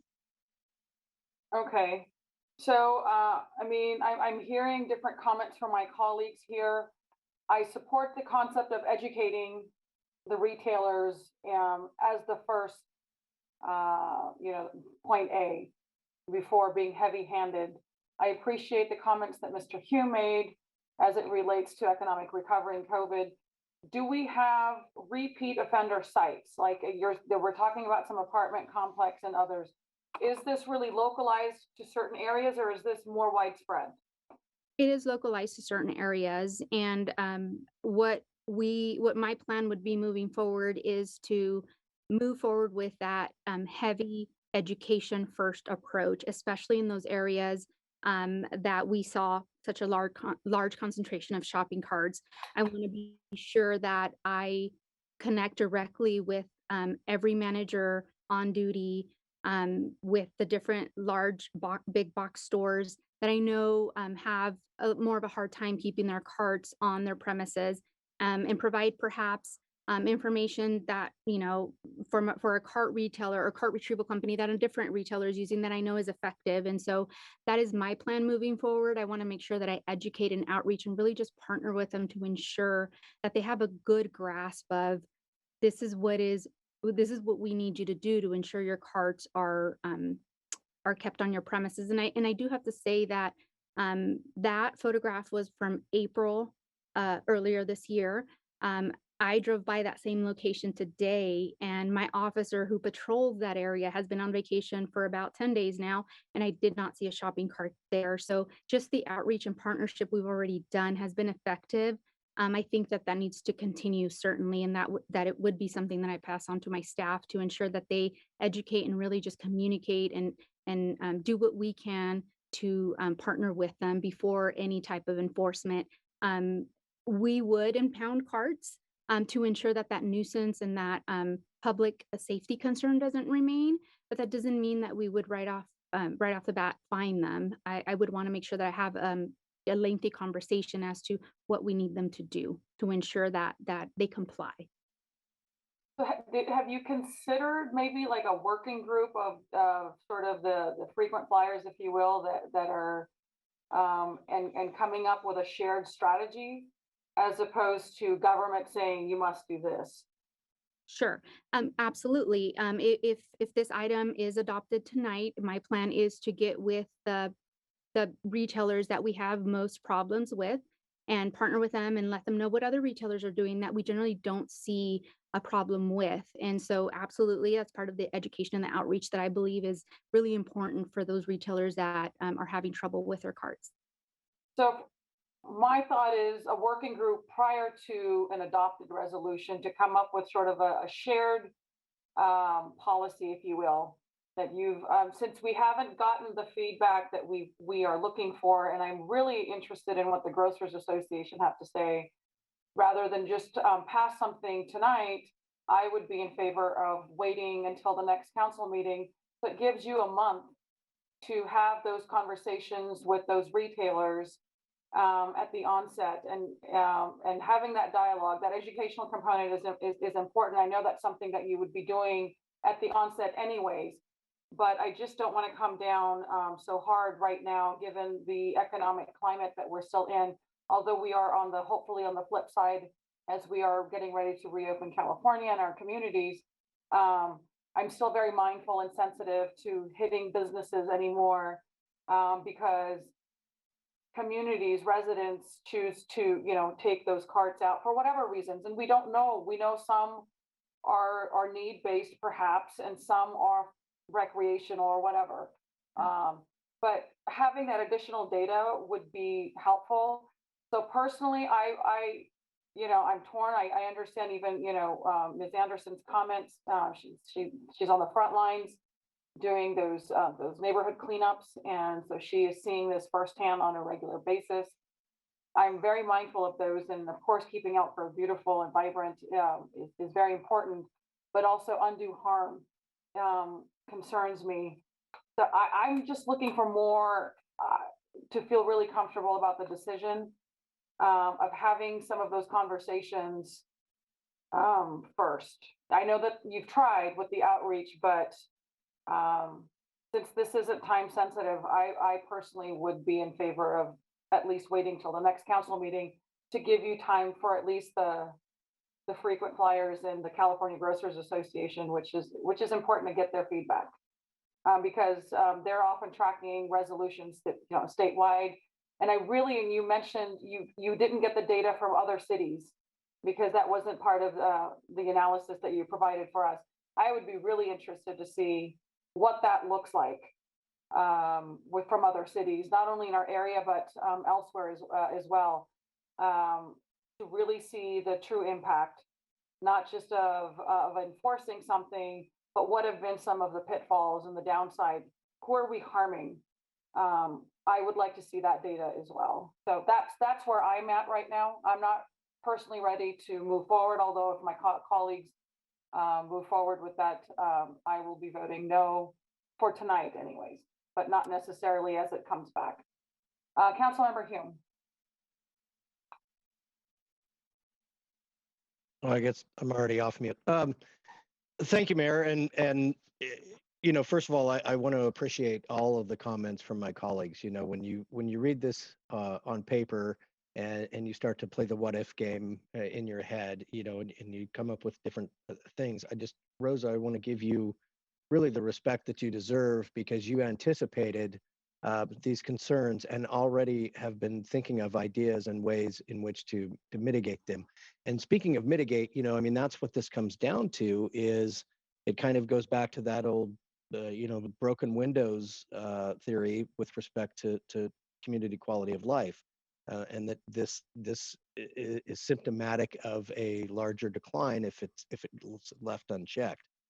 But I think what I'm hearing from you, Rosa, is that you're going to take this with a grain of salt with respect to who are just bad operators and not really doing their part to bear responsibility and to operate in a responsible manner versus what are situations where there's maybe something else at play that is can be solved through other means or some way other than just impounding carts and forcing businesses to buy more carts. So I was going to suggest, Mayor, that we went ahead and adopted the ordinance and had a revisit in 6 months to look at things. But if you want to put it off for a month, I don't know, Rosa, if that would give you time to do that due diligence and the extra research. But I just, again, want to appreciate the comments from my colleagues and also from staff and just, it's a sensitive issue when you aren't necessarily walking a mile in someone else's shoes. Yeah, I'm torn. And I would be okay trying something for 6 months, but I would still, personally, I feel like we don't have enough data per se. We have ideas of, but what are other cities doing? What are the pitfalls? Who's the unintended harm? If we have frequent flyers, what can we do to be more proactive in this? Just having that additional information, I think would be helpful. Although I would be open to a shorter frame of revisiting this. And maybe it's adding additional covenants in the resolution that could meet those goals. I would be okay with something like that as well. So I'm flexible, but that's, I'm just one vote. So let's go to Councilmember Spies. Thank you, Madam Mayor. Whoa, of course, the dog has to. Okay. Just lost my train of thought. Hang on a second. Okay, so I would be in support of giving it 1 month and bringing it back. And the reason I say it is this: by our code, right, it is illegal to remove a cart from the shopping area, right? So already by default, we have quote unquote criminalized someone who just may not be able to afford a car.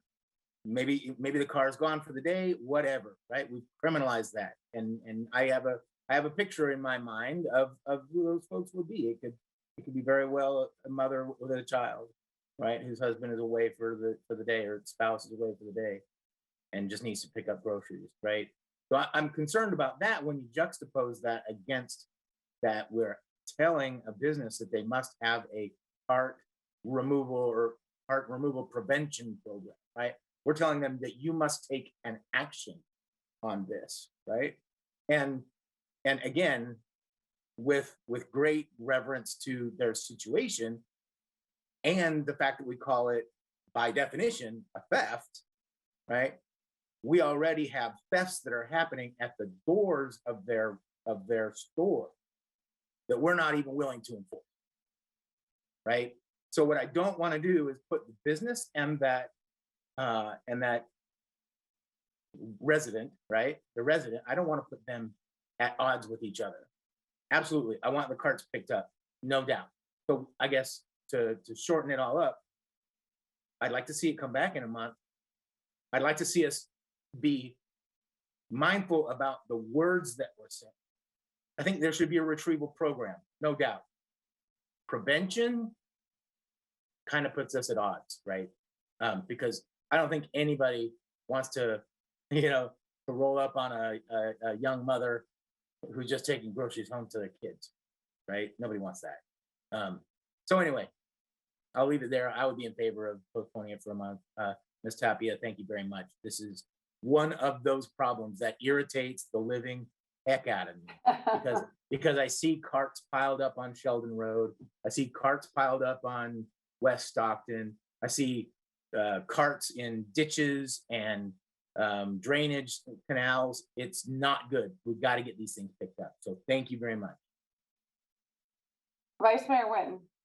Did we talk about how much the cost was going to be? What the fiscal impact to the businesses were?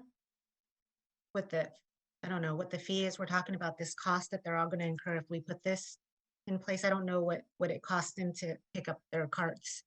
In the meantime, if we don't pass this, then we as a city will continue to pick them up and deliver them back, right?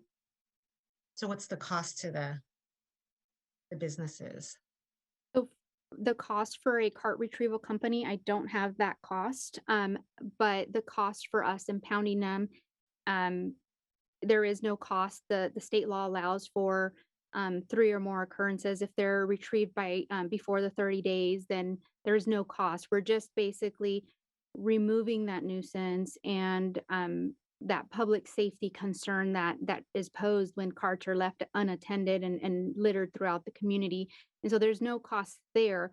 What that does when we impound it is certainly there's going to be enforcement options there. However, the first thing that the Code Enforcement Division would do is partner with that retailer and explain to them that there needs to be some sort of plan in place. And like Councilmember Spees mentioned, a mandatory plan is not something that we would require for every retailer. It would be for those frequent flyers or for those constant businesses that don't have a good handle on retrieval of carts. And so the first time that we encounter a business's carts littered throughout the community is not going to trigger a mandatory plan. It would take a little more than that. We would put forth some education, some outreach, and if it continued, then at that point we would explore that next enforcement avenue, if you will, which would be a requirement of a cart prevention plan. Or and we're talking about maybe even a fine if it continues on, right? But we haven't put a fee or an amount yet. So the fee for the 3 or more occurrences in a 6-month period is $50. Our municipal code allows for other more aggressive fines. They're already in there for every municipal code that we enforce. This wouldn't necessarily be specific to shopping carts. There is an administrative fine schedule that we have the ability to use. Again, we wouldn't go straight to that most aggressive fee structure, but this specific state law does allow for $50 for after the third occurrence in a 6-month period. So there's plenty of opportunity to partner and educate and get them where we need them to be with their carts and maintaining them on their premises. And the fine would be towards the business, not the individual, not the, as Councilmember Spee says, the mother and the children, right? Right, yeah. And to be honest with the entire council, the way the regulations are currently written, a code enforcement officer does not usually observe individuals taking carts. It usually happens late at night or early in the morning, or perhaps, on a day that we may not be on duty or on a time that we may not be on duty. Also, it would not be our staff's practice if we were to see an individual walking away, a mother and a child, for example, to enforce upon them that we don't, that's not an approach we would take. That's not a stance we would take. We would certainly speak to the business and attempt to partner with them to educate their customers and put extra signage if needed or something of that nature. Mm-hmm.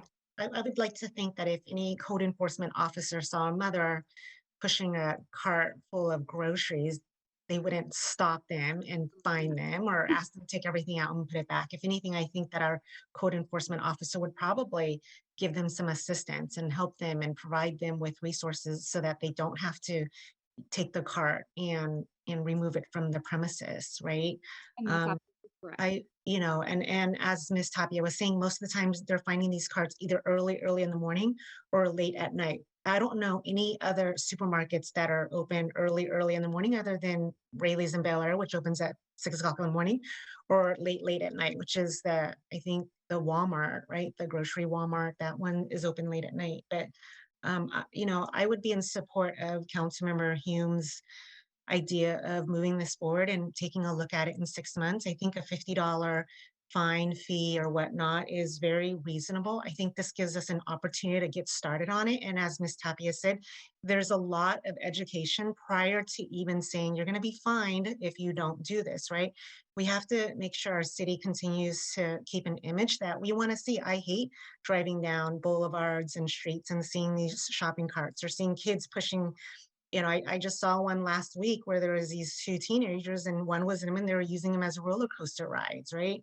And so I think that we need to, as leaders, ensure that our city continues to look the way it is now. And if we don't enforce something like this, it's going to be, as Councilmember Hume says, that broken glass theory, right? I mean, if you go into certain areas in the city of Sacramento, these shopping carts are everywhere. And now you look at it and they're there. It's almost normal to the eye. You don't even see it as anything that is outside of the what it's supposed to look like. And so, I'd be in favor of moving this forward and revisiting it again in 6 months to see what our grocery, our businesses say. Even as the mayor said, the grocery association, see what they have to say about this as well too.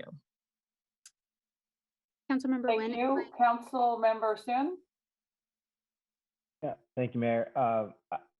I do believe, something needs to be done, but, as I mentioned earlier, I think we can take the time to do some additional research, whether it's with the Grocers Association or other cities. They may present some solutions that, we just haven't thought of right now. And, if it came back in a month and then we implemented the ordinance and then gave, 6 months delayed enforcement to allow time for education, I think we could accomplish all the concerns that I heard from my colleagues just now. So I don't see a great risk of taking a month to do some more research. And then the other thing, Rosa, I was wondering is maybe a retrieval program could be added to a condition of approval or a CUP. Maybe that's something the council could for our CUPs that council could consider. So there'll be a plan in place for retrieval going forward when people want to open shop. So, but anyway, those are my thoughts. Thank you. Councilmember Spies? Or is that from before? Nope, that's from this Okay. time. Thank you, Madam Mayor. And so I want to be clear on something because it's possible that I may have not said what I mean very clearly. I don't mean to suggest that code enforcement or the police department is going to arrest or cite anyone who's taken a cart off the premises. What I'm saying is that our code does provide that level, right, or provide that avenue, right? And what I'm talking about is more of that we're telling the business that they must prevent theft. Okay, that's what that plan says to me.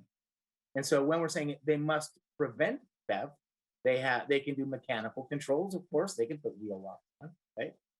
Or another one might simply be that they're going to have someone approach someone else who is leaving the premises with their cart, right? That an employee could go and tell the person who's taking the cart not to take it off. You're giving some conflict here to something that we're not going to enforce on the shopper, right? So I just wanted to make those clear, and maybe it's just a point that I'm arguing that makes no differentiation. I'm trying to give deference to those folks who, who genuinely can't afford to have a vehicle. Nobody wants to, to infringe upon that. I just don't want them at odds with the grocery store or that store. So with that, I think I'm hopefully hearing that we can bring this back in about a month. And maybe we can just look at that one little bit of language that for whatever reason is a burr in my saddle, because I think the rest is fantastic.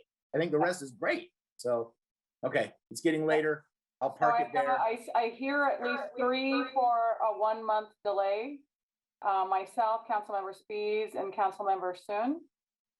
Can I just get, yeah, so can we just give some clear direction if you're gonna move this and give a 1 month delay so that staff can do some more research? And what if they don't hear back from the association, because that can happen, right? Like $50 is very minimal, right? And they may say that this is on them to be able to, as Councilmember Spies says, is take care of this on their own, keep it, on their own site or premises. And I apologize, Councilmember Spies, I wasn't trying to say that, our code, that you were saying our code, I was just using that, because you used it, so I used it as well too. But I'm okay with waiting a month. I just want to make sure that if we're gonna push this out another month, that we give staff clear direction. If they don't hear back, what is the expectation that, I feel like we have a really good plan in place already. I feel like they did their due diligence in coming up with something to mitigate this, but I just want to make sure that if we're gonna push this out another month, that if they don't hear back, we can still move forward with something, right? And it could be what we have tonight.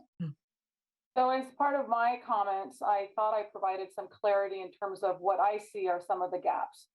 Not only in terms of the communications with the Grocers Association. I interact with them on the state legislature, they're a lobbying group.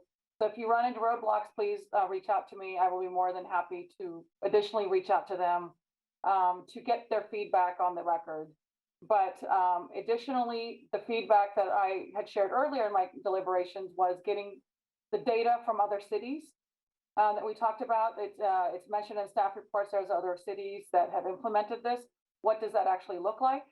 In terms of the analysis, how's it going? What were some of the gaps?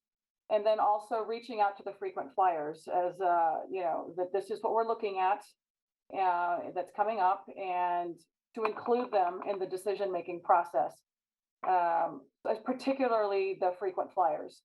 So I think at least for my what I'm looking for are 3 different goals, and now you'll have at least you'll have over a month, because our next we're looking at next month. So that meeting next month is not until the end of the month. So that's over 6 weeks to get some additional data that will help in our decision making, because I do agree with the analysis when it comes to keeping our city safe and making sure that, you know, we eliminate any of those obstacles. But at the same time, don't want to create undue harm to businesses and perhaps working families that do use this as a mode of transportation. You know, that's alarming, and what can we do to mitigate that? But a lot of this is dialogue, it's communications with the frequent flyers, so that what you have as part of our step one is that communication and that educational outreach. Hopefully we can use that now before we come down on a policy that, you know, technically we're doing these policies as an enforcement mechanism. So let's have that dialogue, particularly with those frequent flyers. And if you run into complete roadblocks, then at least we have that for consideration. But I don't know what your outreach looked like, if it was 1 time, 2 times, or whatever. But I think the next 6 weeks, I think you're getting at least direction for most of us that we definitely would like more data and include them in the decision making and get some of that feedback before we get ready to implement something. I do see, Councilmember Soon, is that from before or now? Do you have additional thoughts? Yeah. Okay. No, it's from now. It's from now. Thank you. I mean, here I'm going to try to make a motion here, because I think we have consensus that we all want to do something. It's just a matter of the timing. And so I'm going to make the motion that we delay this to bring back in a month or at the next council meeting, to give staff some time to do some research with entities like the Grocers Association and other jurisdictions that have adopted similar policies, to see if there's any significant or substantial changes that might be warranted to suggest, and then bring that back for council consideration. So I'll make that motion. I'll second that. Mr. Diller? Sorry, Madam Mayor, I want to jump in. Could we say at least the July meeting? I'm looking at scheduling and some various things. We may return in August. I just don't want to. July meeting would be sufficient. Councilmember Soon, you mentioned next council meeting or next month. I would be in favor of the July one, not the 23rd. Yeah, that's fine. That gives staff 6 weeks to do the additional research. Yeah, but I think I just heard Mr. Diller say that he's hoping to maybe it might roll into August just due to compaction of our agenda. Yeah, maybe of their workload. Agenda and scheduling and a vacation and various things. I'm thinking that the August might be more reasonable to meet. Okay. Yeah, I'm fine with that. Yeah, and if we were to go forward with a 6-month extension after that, to Councilmember Hume's point, I mean, that's a lot of time for the recovery to continue to advance. So. Do you need a motion, or is direction sufficient?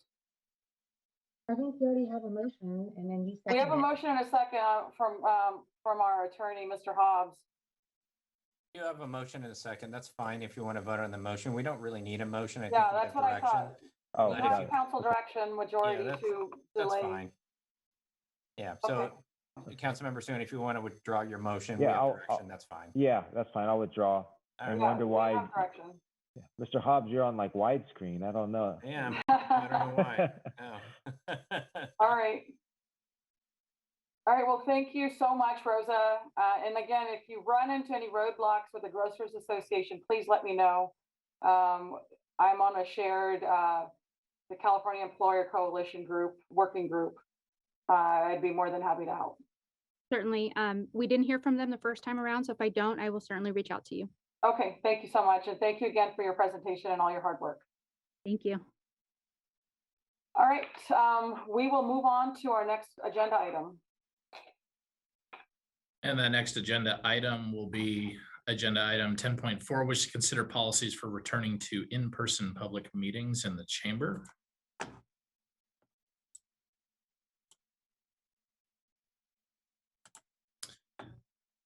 And good evening, Mayor, Vice Mayor, and council members. I am Jason Lindgren, your city clerk. I just have a brief overview of the staff report that's in the item.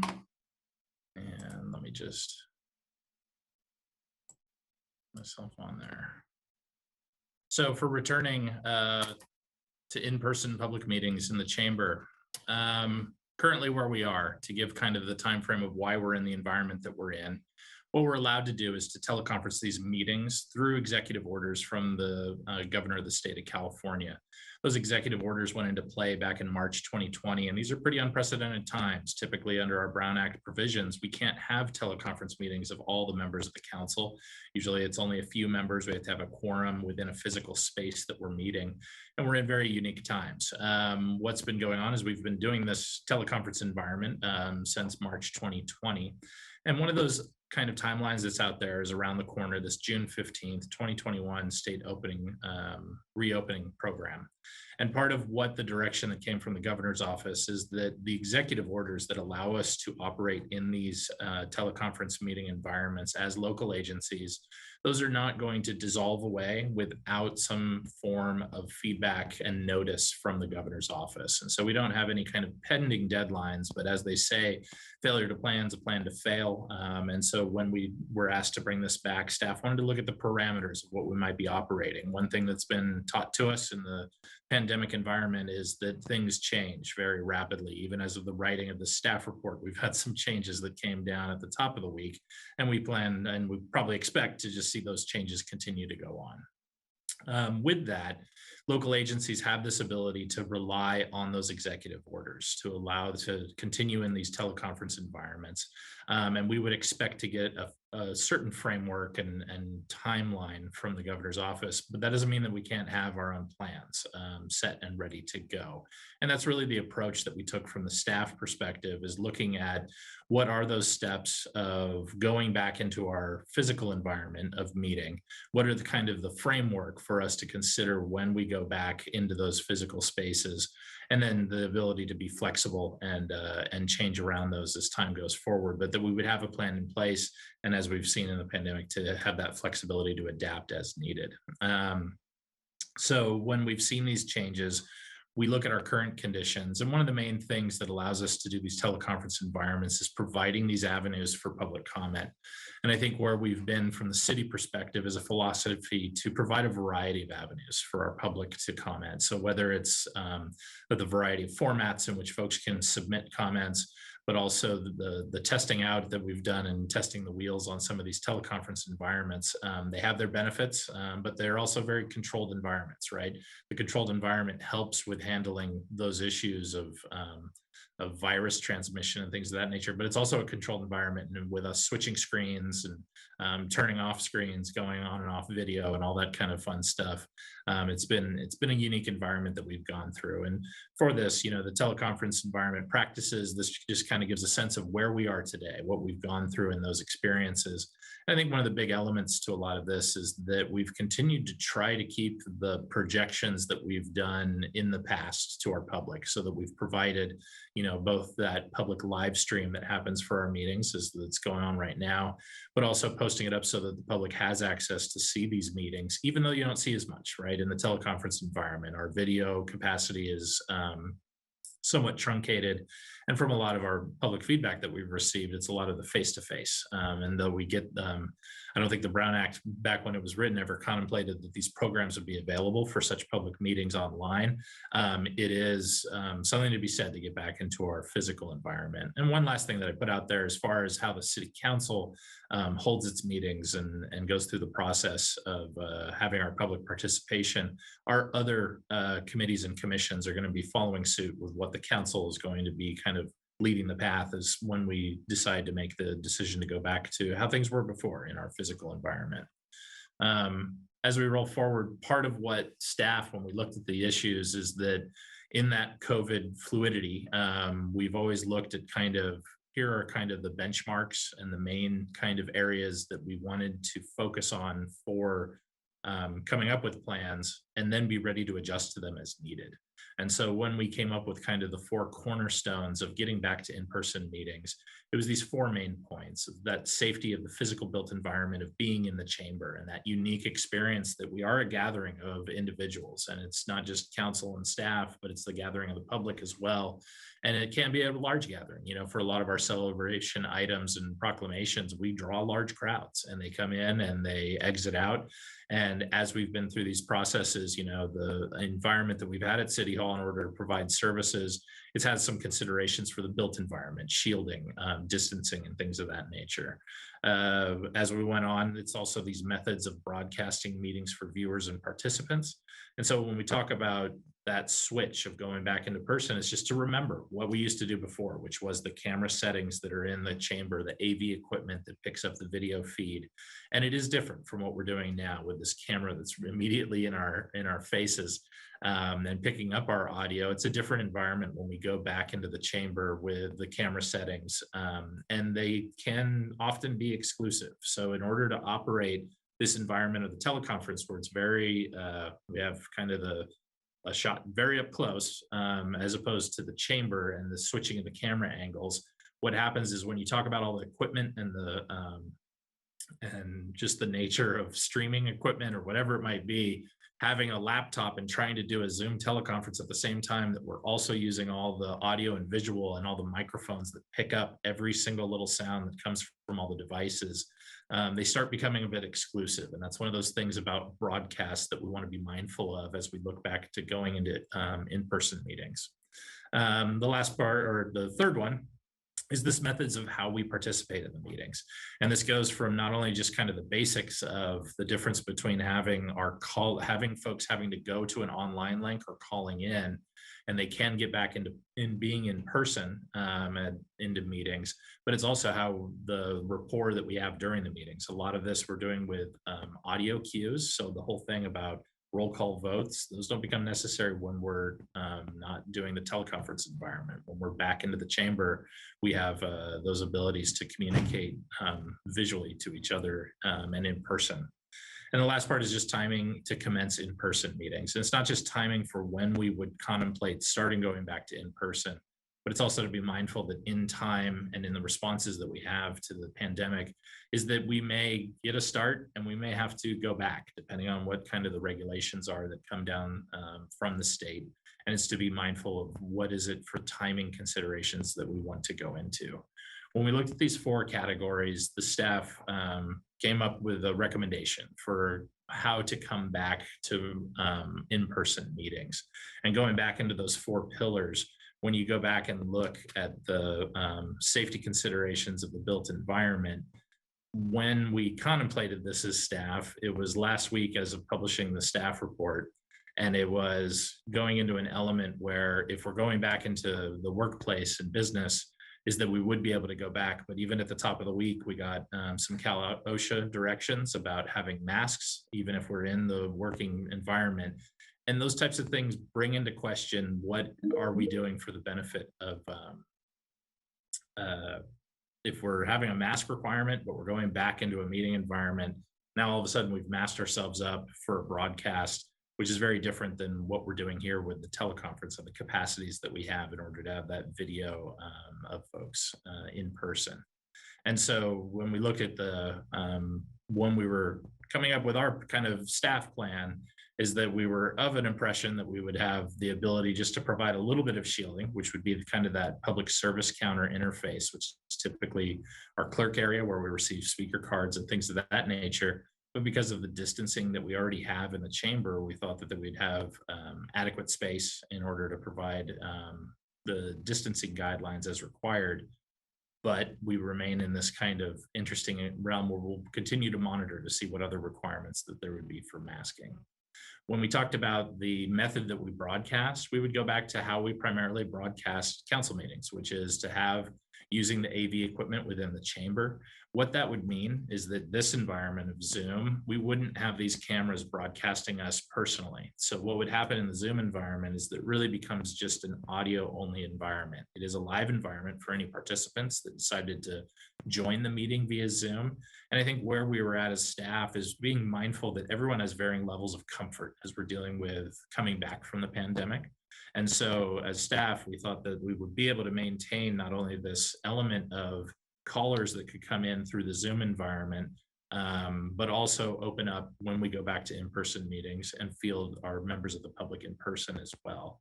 So it's just another screen for us to monitor, but our systems are set up so that we can take that audio comment. But it's a different experience for those who call in if they're not seeing any of the kind of video that comes with what they would expect or have come to expect in Zoom or teleconference environments. There's a little bit of where we could have some crossover with presentation items, but it really would be a limited environment for those that are participating. But I think that's part of the incentive, is that we're trying to get back to being in person. And so, and as I'll get to, it's intended as kind of a temporary transitional period. So again, with the public comment, we would be receiving those and kind of queuing that, and we'd still be doing some verbal kind of cues, just because we would be having an environment when staff envision this by fielding folks from a Zoom environment, as well as fielding our public comment from those who plan to come in attendance.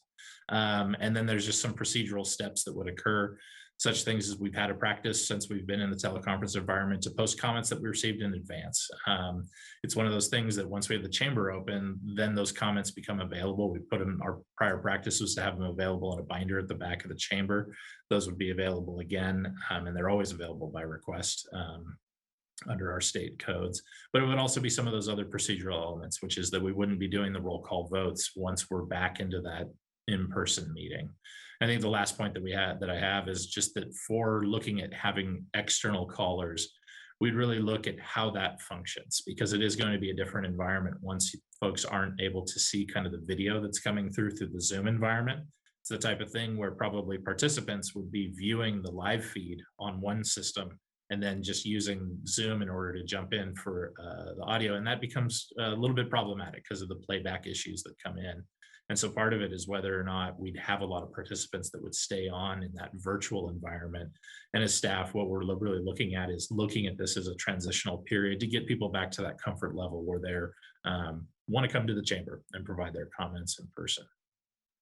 I think with that, that's kind of the framework of the recommendation from staff, looking at the kind of issues that are out there. I think part of it for us is looking at this time frame of July 28th. When we look at timing, just in terms of making the transition, one of the main elements is that when we do public hearing notices, those do happen well in advance of any given meeting. And so we do have a lot of public hearing notices that have issued for our June 23rd meeting that are directing our public towards a teleconference environment. When we have our break from our first meeting in July, that will give us that transition point when we are going to be doing public hearing notices for the July 28th meeting. But I think it's also just a good time for us to look as the state reopens and see what other agencies do. We'll see how things go, and we'll also see how the regulations that are out there, they're going to change and adjust. It's inevitable, and it gives us some time to see what's going on and settle ourselves. So with that, I'm open for any questions, but then we can field any of our speakers that are here still in the environment tonight. Thank you for that presentation. I'll go ahead and open the public comment opportunity. And for the public comments, there was one written comment that was received prior to the meeting that was circulated to full council and staff. And then we do have some attendees still in our Zoom meeting environment, and just looking at them to see if they have any comments for item 10.4. And I'm not seeing any raised hands in that regard. That would conclude public comment for item 10.4. All right, then I'll close the public comment opportunity. Am I echoing on your end? Yes, you are. Yeah, I don't know. And it might be my systems, because I have a lot of systems running, so let me mute myself. Okay. Oh, yeah, suddenly I'm not echoing. Okay, well, thank you for bringing this back. This was some, I'd requested, and I appreciate that there was council direction to bring this back. What I don't see in here, Jason, is what was your intention, or what do you imagine for public participation in a live environment? Would it be restricted with social distancing? What that part I didn't see in the report. The number of public participants in a council chamber. I think where we would default is down to what the regulations are for how many people we could have in the meeting environment. What we found is as we've moved through since March 2020, is we have those capacities to reduce the seating based on if they give us a percentage of maximum occupancy. We also have a pretty good capacity at City Hall in order to create queuing lines. So we have the foyer space. And not only that, but our AV equipment also goes out into that AV area. And I think the biggest element that we have is about face coverings. And so it's whether or not face coverings are going to be required. And when you get down to the point of having face coverings, if it's required for all staff, council, and the members of the public, you start getting into questions of, is the in-person environment appropriate at that point? And I think it's a valid element of consideration. But when we get down to being able to reduce the number of individuals in the chamber, and you take into account the spacing. So I think when we started in the process, we have our speaker podium, but we have an ability to kind of put a distancing just with a table in front of where the speaker is.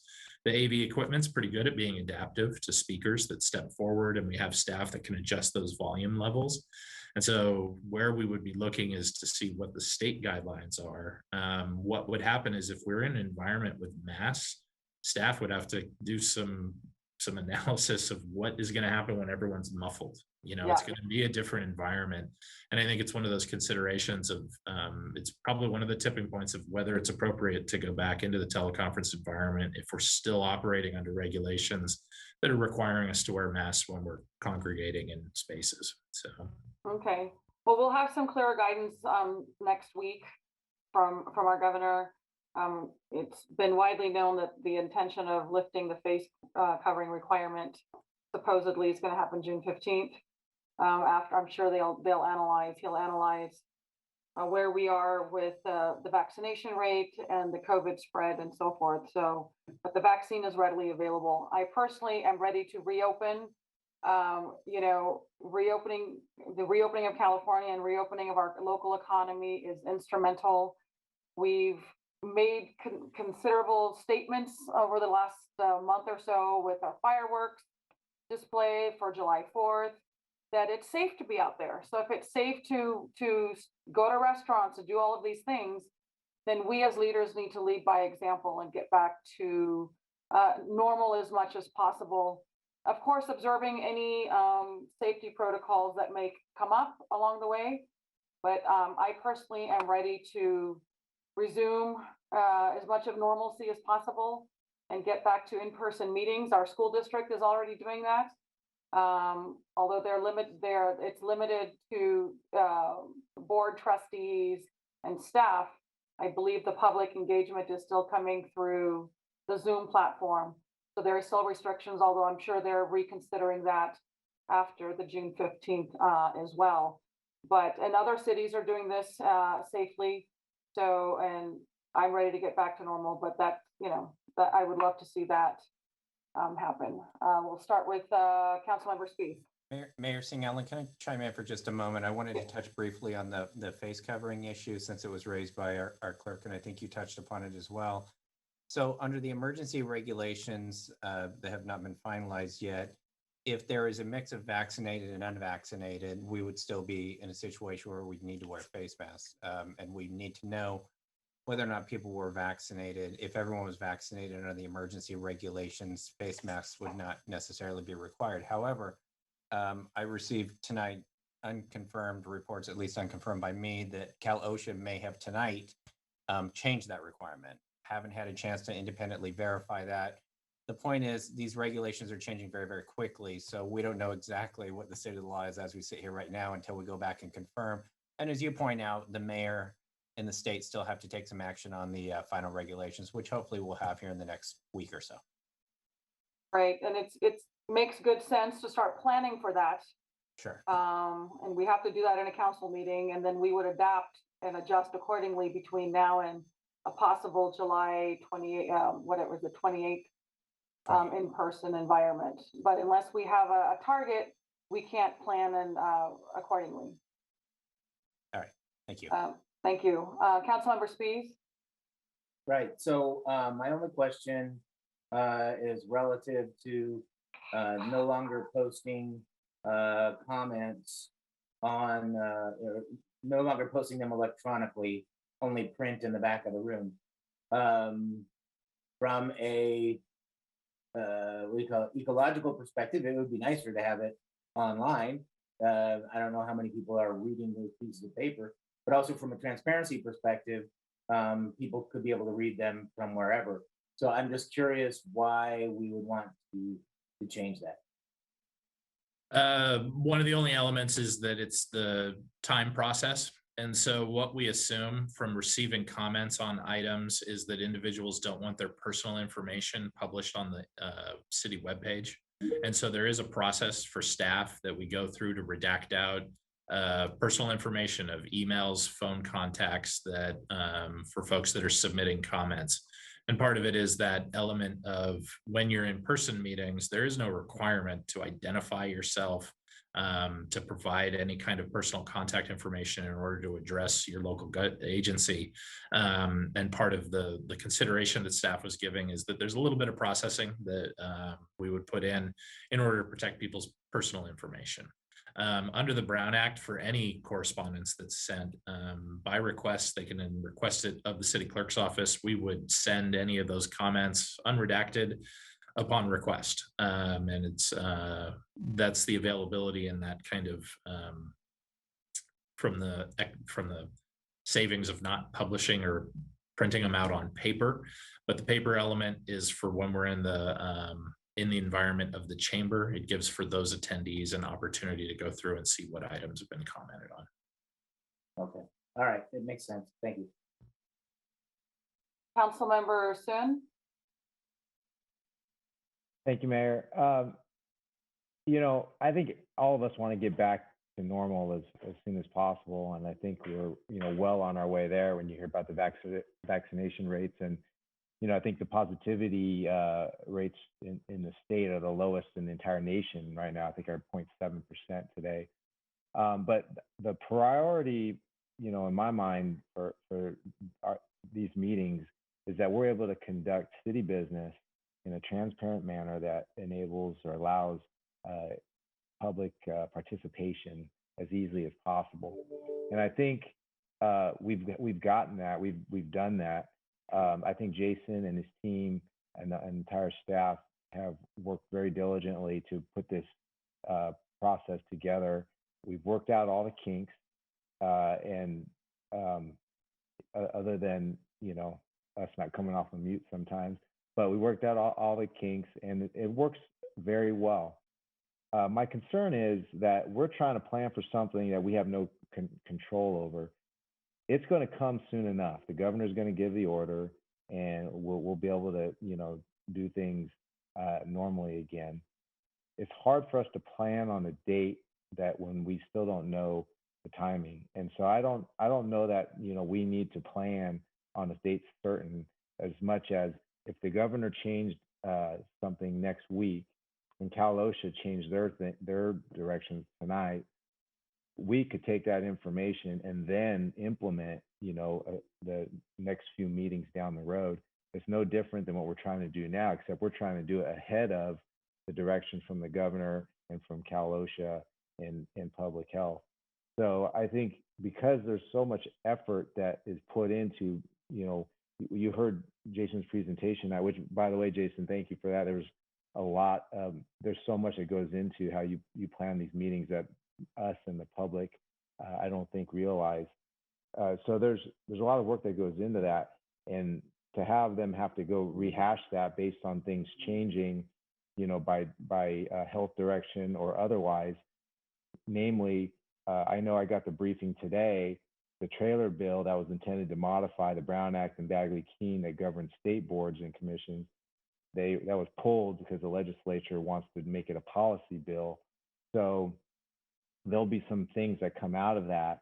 My understanding is they're trying to make it such that they can allow or enable these virtual meetings to be conducted better. So again, that's going to inform, Jason and his team on the protocols. So, that's all that's to say is I think we should, look for that opportunity to come back to normal and do so when we have the things that the uncertainty has been minimized. You know, the policies are in place that, you know, post June 15, you know, post Cal OSHA's removal of the mask, and then we can implement rather quickly after that. So I would, you know, suggest that we wait for those things to work themselves out, and it's coming soon. So that's it. Thank you. Councilmember Huang.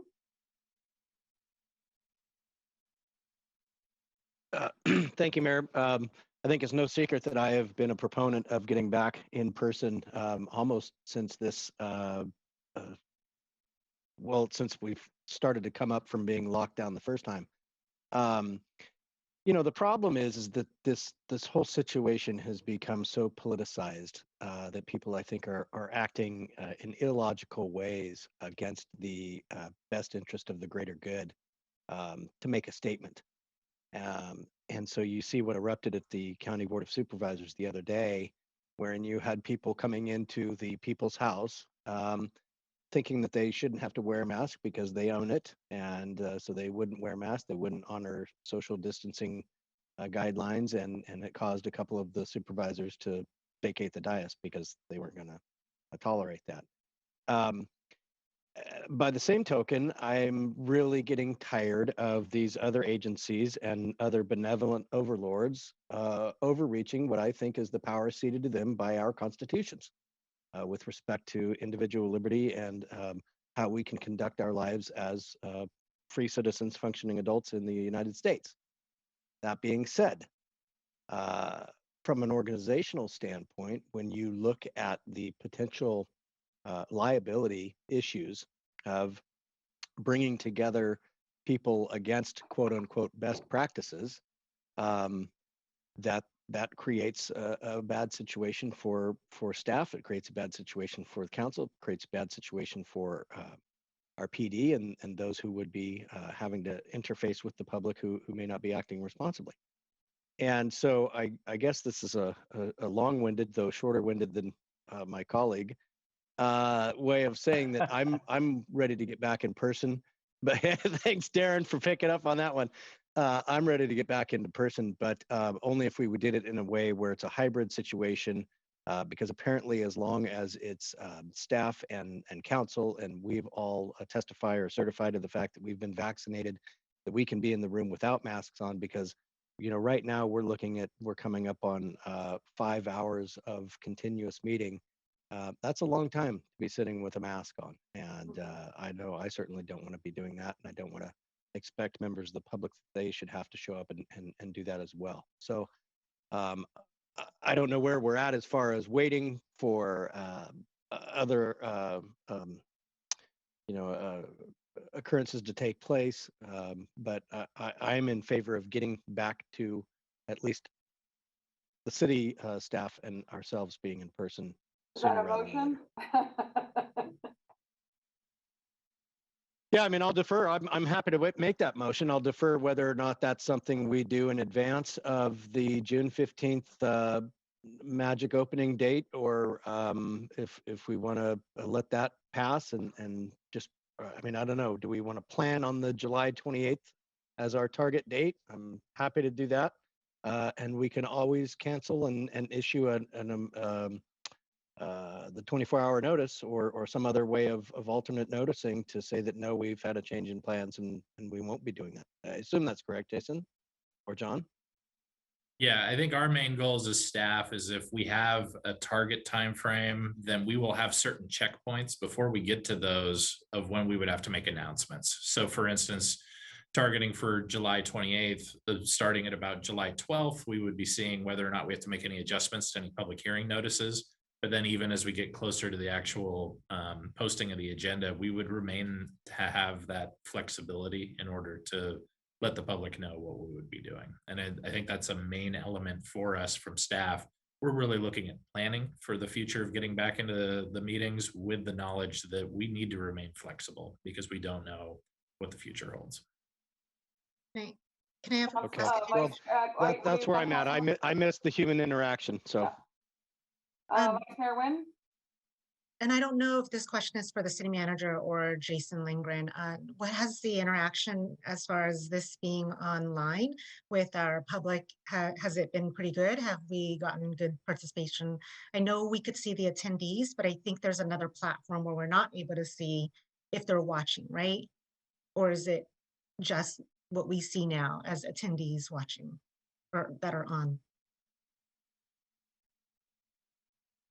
If I can hop in to respond, what we can get is the views that occur on our, but we haven't run those numbers in a while.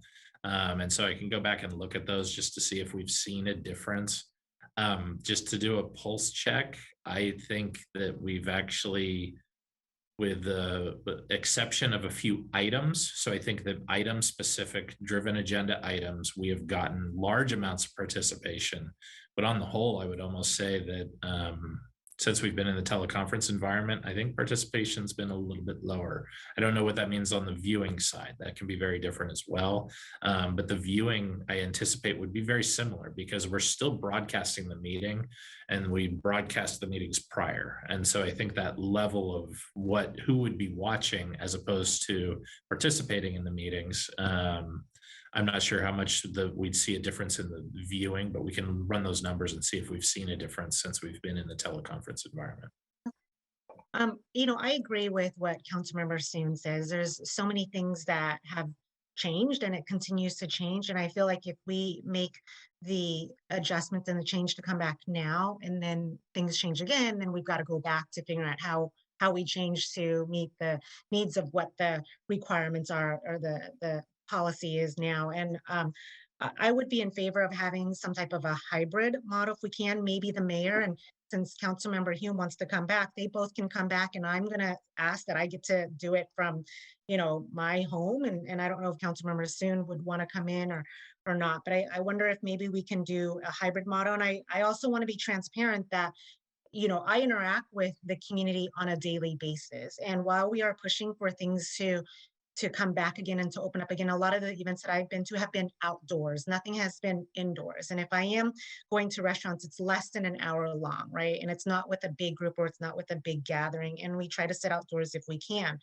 That being said, I want to be transparent with the group too, is that if we're going to make it so that it's council members and city staff, that you should know that I also do COVID testing and COVID vaccines at my site as well too, which means potentially I could be interacting with somebody that could be positive as well. And so if they're positive, what does that mean for me? Does that mean that I, don't show up for a meeting, but do it from home? And that's why I'm asking for the opportunity to be able to do it via Zoom or a hybrid model. So that way, in case I do find out that there is somebody that was positive that I was around, that I do not come in and expose all of you to it, because we're going to be indoors. And as Councilmember Hume said, we are, in the 5th hour right now. And so I don't want to be in an enclosed door around the entire staff and the council members if I'm potentially,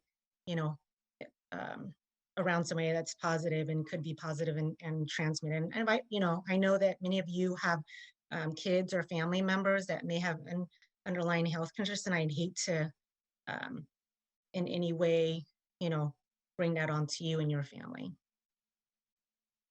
Thank you. So if I can summarize, I will make a motion to do a hybrid in person as the goal for the July 28th.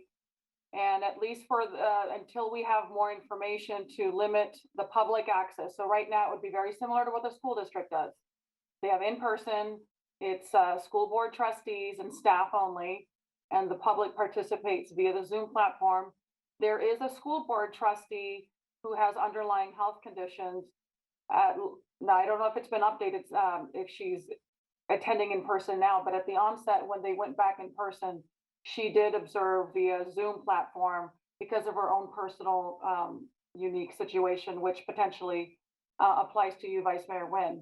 But as it relates to sending a message out to the community and the public of the reopening of California and in our communities, we need to be shooting towards a target date.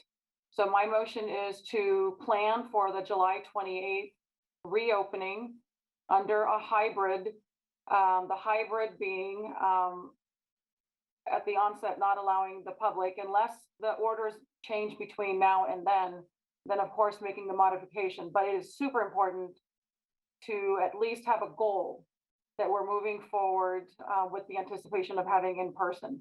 If things change, then they change and we adjust accordingly.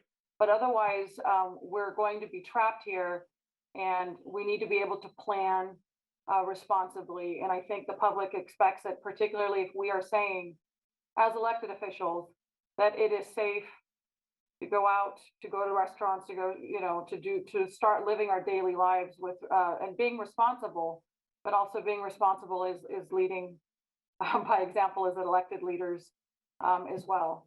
Mayor, Mr. Berman, I see your hand raised. Mayor, before there's a public, Sharon Anderson also has her hand up. I don't know if you wanted to take any public comment before we discuss motions further. Oh, we closed the public comment period already. Okay. Thank you. Yeah, we did open it, right? Correct me. It's late, so okay, I'm seeing a nod from Mr. Lindgren. Mr. Berman, you have the floor. Thank you, Madam Mayor. Just a quick point, and if the council wants to set a date for coming back, that July 28th, that makes sense. My suggestion in addition to that would be to put this back on the agenda for June 23rd. Cal OSHA is expected to convene again on June 17th, where it's expected that they may issue some new guidance based on CDC as well as the California Department of Public Health. That could change a lot of this discussion tonight of whether or not the council wants the public in or not. Masks at that point may not be required. So I think a lot's going to happen. So we can have that outside date of July 28th, but also have it back on the agenda next week. That way we can kind of make final kind of decision and direction based on that latest guidance. That makes complete sense. I did hear consensus from Council Member Hume and Spies, at least for coming back on the 28th under a hybrid scenario. If that meets your goals and there's consensus to shoot for the 28th and then have this come back at our 23rd meeting with making those final decisions. Actually, I did not actually give consensus on that. I think it might just make sense to not even worry about the date until the next meeting. That's what I was going to say, is just continue the item to the next meeting. Yeah. Let's just, I make a motion to table this item. Is it a table? But we don't need it. If there's consensus, there's three of us that say the next meeting, then just like we did with the shopping carts, we don't need to actually, there's general consensus, correct? So let me see if I can just clear things up procedurally a little bit. The mayor made a motion, which I assume I will remove that. You withdraw that. Yeah. So now it looks like we may have consensus to bring it back on the 23rd. And so I guess I would just look to confirm with at least three of you that there's consensus to bring it back to the 23rd, and that can be done by direction if you want. All right, I'm seeing nods. Yeah. Okay. Let's see where we're at then on the 23rd. Okay, so the direction is to bring it back on the 23rd. I'm seeing a lot of head nods, even if not verbalized. I see head nods. Okay, good. There was consensus nods. All right. There's just one other element, but we'd bring it back on June 23rd, and it's the element of having an actual member of the council in a hybrid mode, which is if the member of the council's teleconferencing, but the rest of the council's in the chamber. Staff would just want to tease that out a little bit, and we'll bring that back on June 23rd because it's an element where the Zoom environment is going to be very reduced. There's not going to be as much information transmitting through the Zoom environment, but if we're able to coordinate and work with them to be able to watch the broadcast of the meeting, it's just then we're operating with a time delay on the recording and things of that nature. But we'll look into that as far as individual members of the council. If they're participating from a teleconference environment, then we'll look into that. So. Yeah, I'd be curious how exactly it's done at the school district. So at least we have a test case right here in our backyard. We could touch base with them as well, and see what they've implemented. You know, the city of Sacramento does it where the council members do it from their home or their home office, and the mayor goes in, and it works out just fine. And then public comments are able to call in just like how we do it here in this environment. That's what we do now. I'm here in the office. Yeah, I'm in the office. Although all of this can change next week, in which case the public can expect us all to be in chambers. So just be prepared. It's inevitable. As convenient as it's been, it's coming. So are we done with this item then, Mr. Lindgren? We are until June 23rd. All right, thank you. Before I adjourn, I do bring some bad news. We had another passing of somebody incredible in our community. Her name was Harpreet Sidhu. She was an amazing educator. She passed away of Parkinson's disease. She was only 50 years old. She was an educator here at Catherine Albiani School, somebody I've known for decades, and it's a tremendous loss for our community. So I would like to adjourn in the memory of Harpreet Sidhu. May her memory be a blessing to her family, her friends, and all of us, particularly to all those students whose lives she's touched forever. She was a beloved educator. In the memory of Harpreet Sidhu. Thank you, everyone. Thank you.